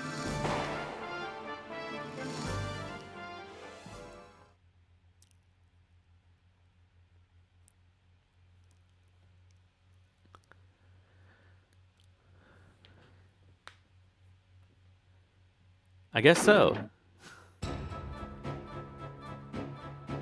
Lena, how did you get here? I had help from a certain someone, but enough about how I got here. Right now, the important thing is to escape from here. A certain someone? We don't have time to talk. We need to hurry. But I...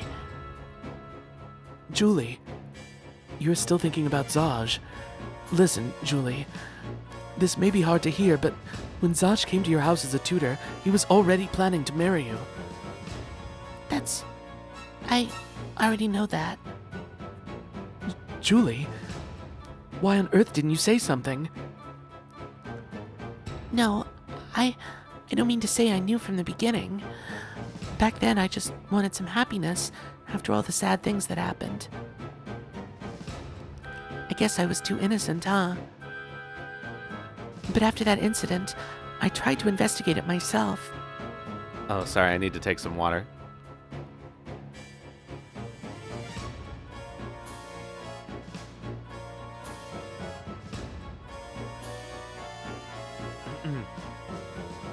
I had to know the truth. He was my big brother. I couldn't believe he would do such a thing. At first, I hated my brother because he did such a thing to Zaj. I didn't know. So you realized Zaj's ambitions. Then, if you already knew, why did you go with him when he appeared again? Why? Because I thought, for me, Zaj, not everything about him seemed to be false. I don't know. I didn't expect it all, but I also didn't understand everything about him. Still, I may just have been naive. But at times, I could see sadness in him. Just occasionally, I could see that person. The exterior he showed freely wasn't gentle, but At those times, there was a gentleness to him. I couldn't forget that. Julie, Still, I wonder, was I just being naive? Even now, I wonder if my eyes are still blind. But I still... then, Julie, you're... But even though I'm here, brother is...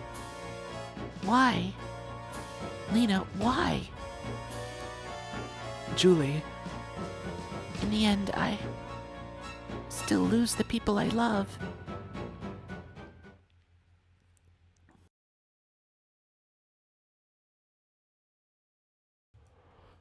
I hope I don't have to do too much more of that, because I'm starting to lose my voice. Damn it. Saj! Holding my wounded left shoulder, dragging Weiss behind me in my left hand, I escaped to the back of the church. Earlier, when I was cornered on the edge of the roof, the bullet he fired had left a deep wound in my shoulder. You could say it was lucky he hadn't hit my right arm, but I'd need both hands to use the dual snake sword effectively. I'm safe here for the moment. But I don't think he'll just let me escape with just my arm like this. Who do we think this is, Lena? Nash! Nash! Nash! Huh? Oh, Dominguez. Nash! Nash! Nash! It was Dominguez. And in his talons, he was carrying the cameo that Julie always wears. The fact that Dominguez is bringing it means that Lena's been successful in rescuing Julie. I hold the cameo sent by my dependable companion tightly. My, what are you doing in a place like this? Trying to run away? I'm not going anywhere. Now that I've seen this. I hold out Julie's cameo in front of Zaj. That's Julie's. How? It's thanks to my dependable companion. Here I come, Zaj. Now we're on even terms. Fine then. I was just thinking that there's no flavor to shooting someone who can't resist. Don't try to bluff, Zaj. The real match starts now.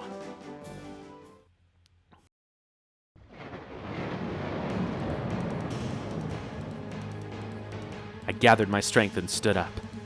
Thunder rolled in the sky above the decayed cemetery where Zaj and I stood facing each other, about 20 paces apart.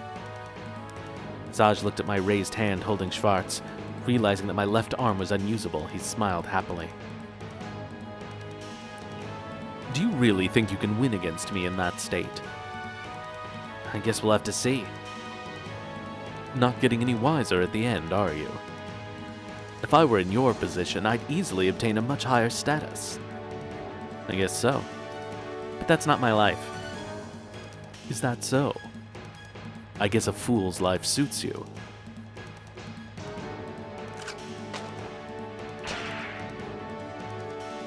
Zaj fired a shot with his gun. I flicked my right wrist. Oh, God. I flicked my right wrist holding Schwartz, but pain runs from my left shoulder and brings me to one knee. It's just as he said. Zaj approaches me slowly. Whoa! Hello, Messy Gamer and Raiders. Welcome. You're coming in right on the end here of Suikogaiden Volume 2. Welcome, Daddy Mary. Let me give you a shout out here before we move on.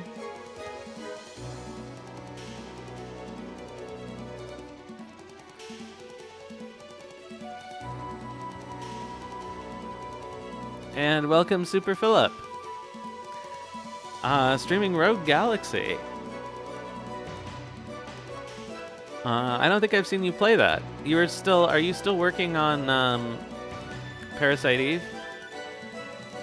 I'm doing okay. We're doing a special Suikoden Sunday on Thursday so that we can start the remaster on Sunday. Hello, Spiggy Bonbo. Welcome. Almost done with Parasite Eve? Good. I need to replay that at some point, maybe next Christmas. I don't know if I want to do the Chrysler Building, though.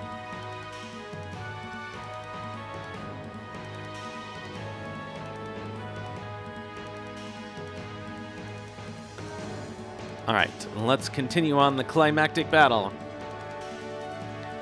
Does he think I don't have the strength to resist anymore? Step by step, slowly coming forward with a cruel smile on his face. That wasn't even a sentence. Saj. What's with that smile? Are you unable to hide your true nature standing in front of me on the verge of death? I wonder. The moment you're buried, my ambition will be realized. Indeed, there's no more need to hide it. I've already played about 10 hours of Suikoden 1. I couldn't resist, but we're going to start playing it on stream on Sunday.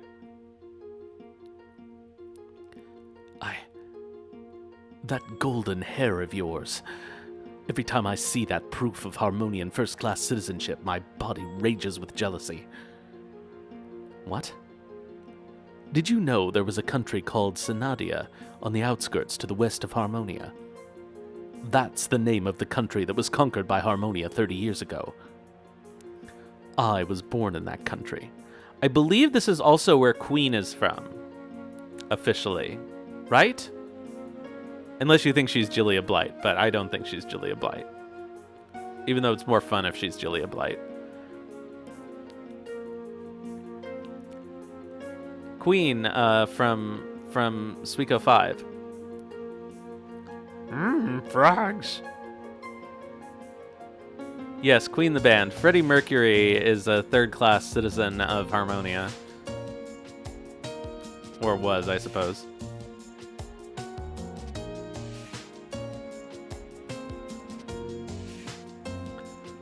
I don't think I would have to listen to him to try. I can't remember offhand what he sounds like. Except for singing, but I'm not going to do that. By custom, only pure Harmonians can be first-class citizens, but those from countries who swear allegiance to Harmonia become second-class citizens. Freed Y. Mercury. That would be very funny. That would be a good cosplay. Then, there's those who resist Harmonia's conquest. The people from those countries become third-class citizens when they're defeated. A child born in a country conquered by Harmonia is sent to a first-class family in Crystal Valley, in accordance with their assimilation policy. You should know about this. The Latchkey House should also have had a slave like that. Right? Third-class citizens from the savage tribes of the grasslands and similar, treated no better than animals. Not even seen as human. It was a daily humiliation. From the moment the sorrow of defeat is born, you taste it fully. I resented myself for not being Harmonian. Eventually, when I was 13, I returned to Sanadia. Everyone I met there, my friends, everyone had become Harmonian sympathizers. Even though they looked like Sanadians, they'd given their hearts away and become Harmonian slaves. Oh, this is Trump imposing tariffs on Sanadia. They'd go on to teach other Sanadians. In an ugly, ruthless way, it's perfect. They'd wag their tails for Harmonia, and they didn't even realize it. Because that's what they desired. But I was different. And those guys were different. I went back to Harmonia. To knock on the doors to the Howling Voice Guild. Even though I was too old, I was given a test to be given the chance to be accepted as a child of the guild. It was a grueling test of athletic ability, intelligence, fitness, everything, and I survived. The guild is the only place in Harmonia where your origin doesn't matter, where even third-class citizens can rise. And then I reached the final ordeal, a test of loyalty to the guild.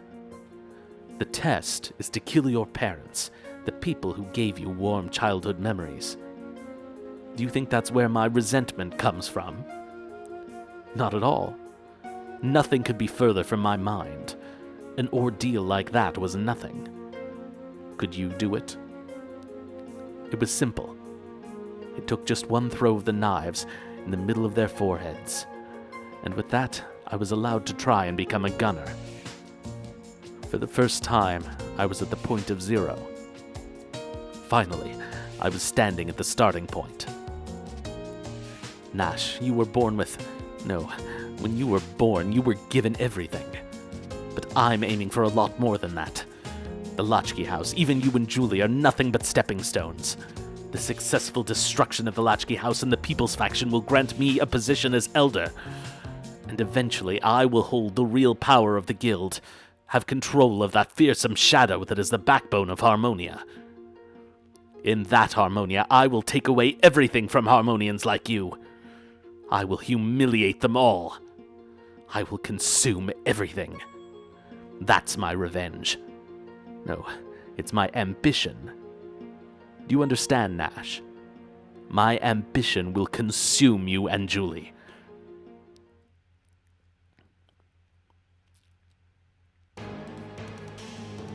I'd listened to Zaj's confession in silence, my anger seething, not even caring about the cold rain that was pouring down. You did this to my family just for that? Just for that? I guess you would say that. What I desire you had bestowed on you from birth. You had power from the moment you were born, without any struggle, effort, or need for it. You were born into privilege. You couldn't understand my suffering. In short, you and I are from different worlds. Zaj, we've talked too much. I have you to thank for this wound from that night. Nash, this is the last time. Right, no turning back. Once again, with this hand. Very well. So, try to steal it from me. This power that I won through the shedding of much blood. Zaj holds the gun in his right hand and the sword in his left. I only have Schwartz poised in my right hand, in preparation for the attack.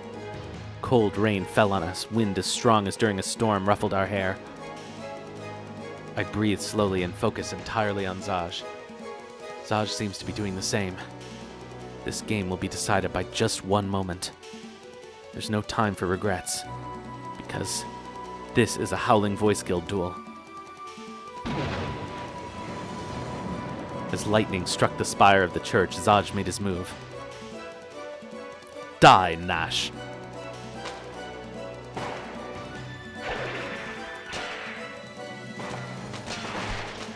Zaj's two guns fire almost simultaneously. At the same moment, I jumped back and swung Schwartz to knock the bullets down. This exchange of attack and defense continued for a while. You just don't know when to give up. Neither do you. Well then, how about this? A heavier than expected blow at Schwartz from his sword made me lose my balance.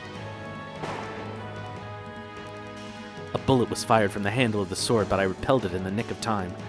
A smile spread on Zaj's lips. Got you. Actually, he kind of looks like Queen. I wonder if they're meant to be siblings, because she has a very similar story to him. They were both, I guess, dispossessed nobility in Synadia who were sent to live with families in Crystal Valley. But I guess he ends up going to the Howling Voice Guild, and she ends up going to the Southern Frontier Mercenary Brigade. Or Southern Frontier Defense Force, that's what it's called. The tip of his sword was pointed at me, and Zaj fired. Oh shit, it was a trick!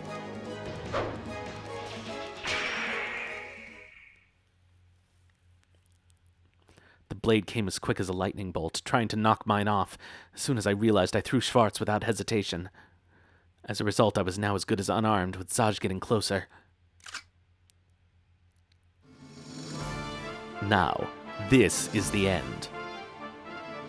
You shouldn't use such cheesy one-liners. Even when you say it's the end, it never is. At the same time as Zaj was about to pull the trigger, the ultra-fine wire stretching from my right hand was brought back. What? Schwartz had been discarded, but behind Zaj it started to move as if by magic. Manipulated by the wire, Schwartz was coming at Zaj's back. Unprepared as he was, Zaj lost his balance, attempting to stop Schwartz. This is my chance. Probably the last one. Zaj! Oof! Ugh! Zaj stared in astonishment at the sword that pierced his chest. We'd both tried to trick the other, but I was one step ahead. I dodged the bullet, but the final blow hadn't come from Schwartz that I threw from my right hand, but from Weiss in my left hand. The blood flow had been restored to my injured left shoulder, but I'd been hiding it just for this moment, for this final blow. Zaj hadn't let down his guard until the very last minute. When a magician shows you his right hand, you shouldn't ignore his left, Zaj. You lose. I pulled out the sword that had pierced Zaj. Zaj's body slowly lost its strength and fell towards me.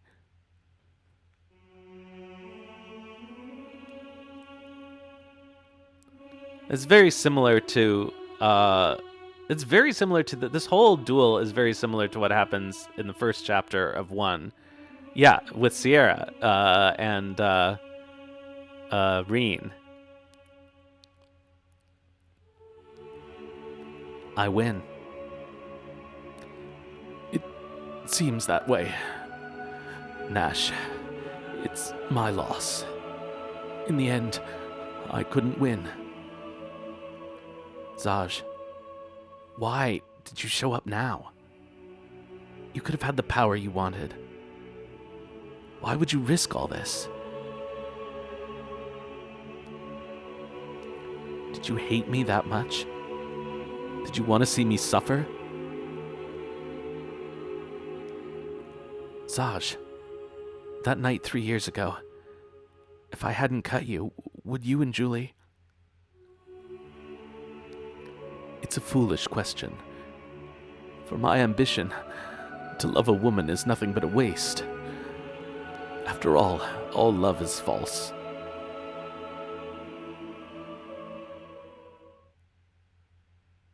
Says the guy who murdered his own parents.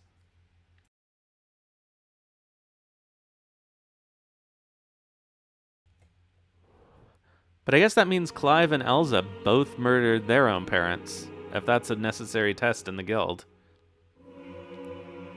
I guess that's why Nash didn't get that far.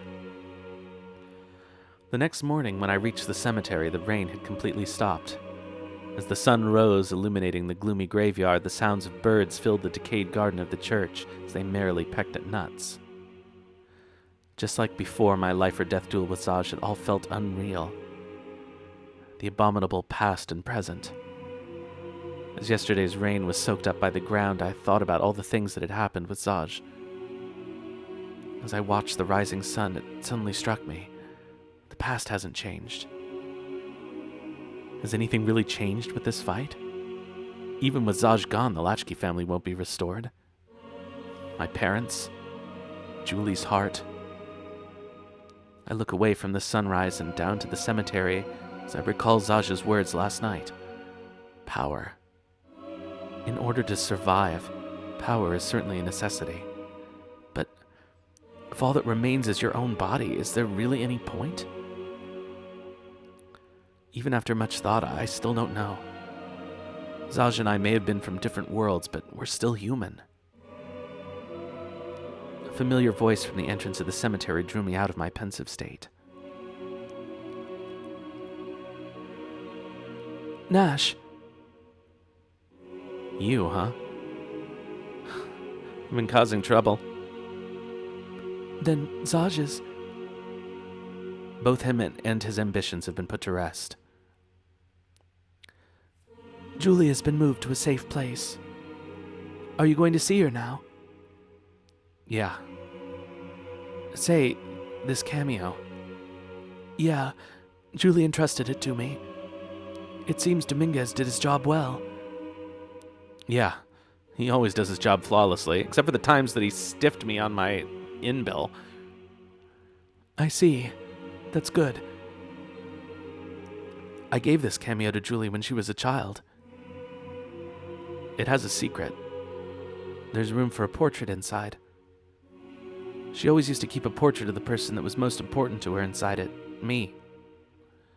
But now it's empty. There's no portrait of anyone.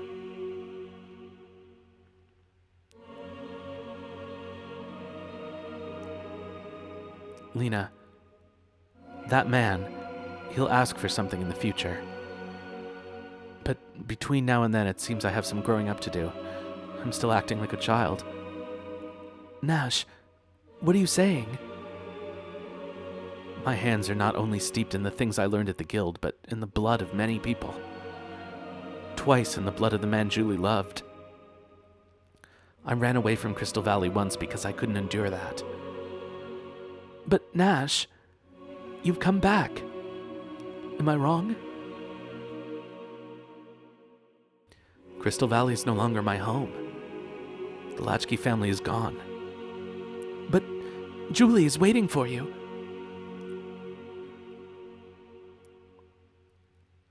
Nash, don't hesitate. Right now, I'm not eligible to meet her. How could a killer offer any comfort to anyone? Selfish. You're just being selfish.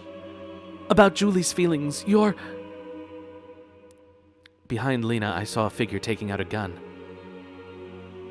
Lena, don't move! What? Zaj must still have henchmen. Wait, you raised your hand to throw a knife, Nash. Nash? Nash? Nash! Where did you go? I won't let you do this, Nash!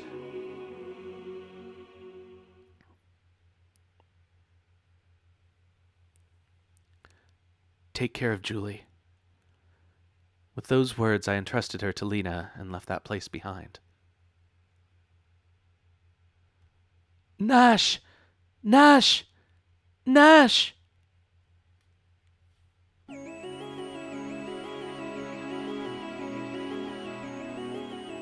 And that's it for Suikogaiden Volume 2. He does, he has to. It's what they get in return. It's what Sasarai gets in return for his help.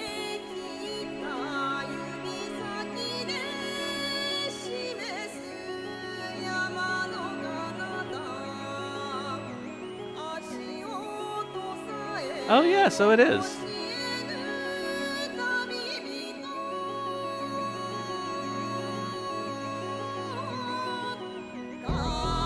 This series has some really great music, even after Miki Higashino left, but I believe this is all her.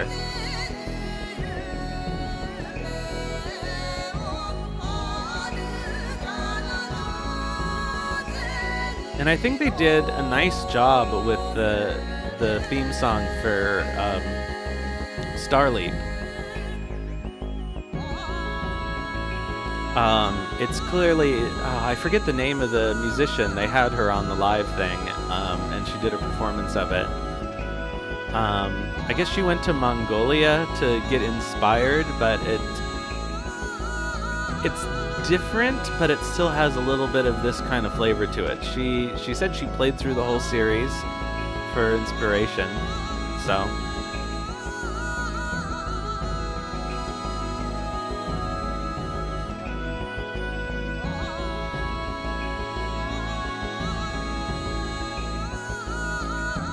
I'm cautiously optimistic. Like, some gachas are worse than others. They did say that you won't need to pay money to recruit any of the 108 stars or to do the plot. It's probably just going to be for recruiting people from other games, which I think is an okay compromise. But of course, you know, mobile games are mobile games. I think I read somewhere that the Saga series used a mobile game basically to fund the development of a console game. So it's not impossible that it'll work. But at least... yeah, it would be unfortunate if we were, like, permanently locked out of the game.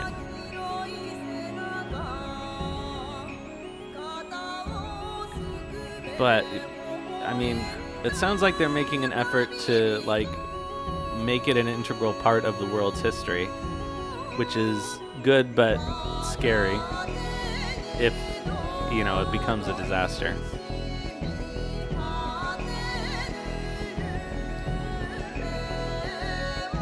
Cool to give us information about the Rune of Changes, which has been a big tease for the whole series pretty much. I don't know when exactly we hear about it. I think it's in Suikoden 2 in a book that we first hear about it in the Sindar.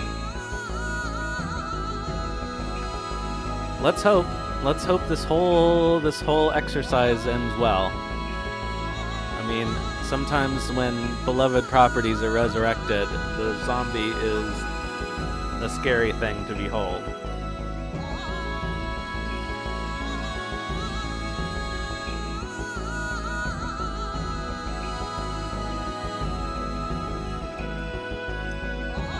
But after Eiyuden and seeing what happened with 5, I no longer really think that the original creators are necessary to continue and finish the series' main plot.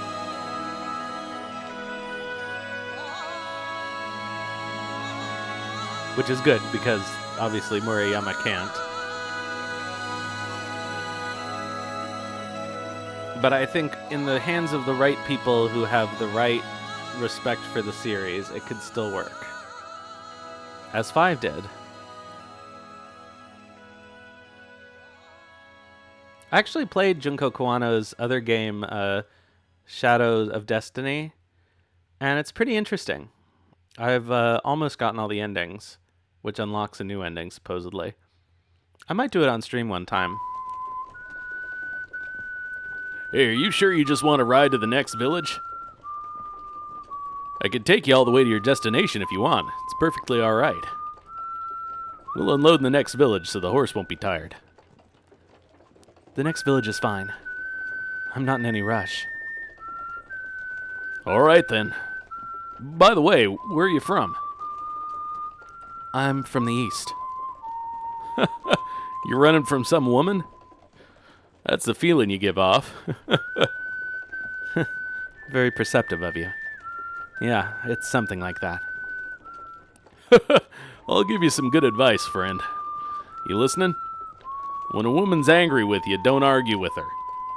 Just close your eyes, plug your ears, and wait for the storm to pass. Then you cool the remaining heat by coming home with flowers and treats. That's the trick. I see. I'll try that next time. Yeah, it'll be fine. Is it okay if I take a little nap? Sure. I'll let you know when we arrive. Thanks. I'm just a little tired for a number of reasons. In that case, get some rest. There's still a long way to go before the next village. You have plenty of time. Yeah.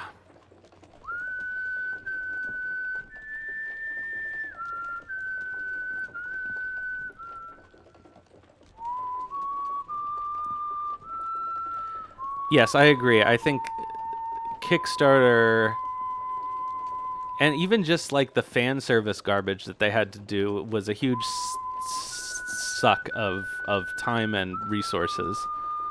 And of course, we don't know how ill Murayama was for part of the development cycle. It's very possible he wasn't really able to contribute as much as he needed to. All right, I think that's it. See you later. In Suikoden 3.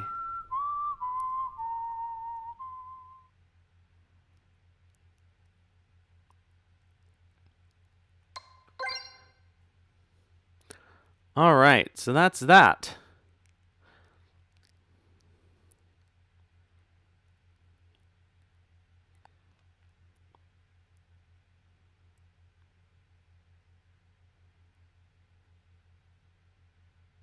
I think.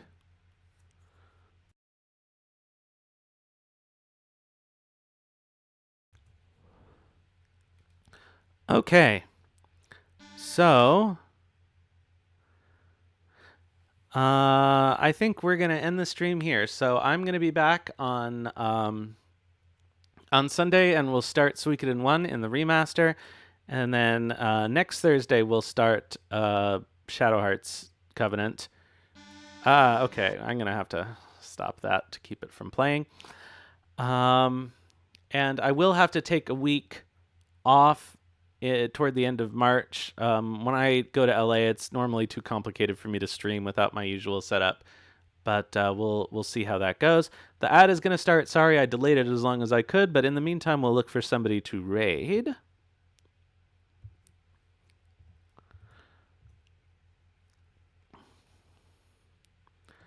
Let's see here. Oh, Kitty Tobeans is playing Xenogears, so let's do that. So thanks, everybody. I will see you next time. And in the meantime, have some food and sleep well.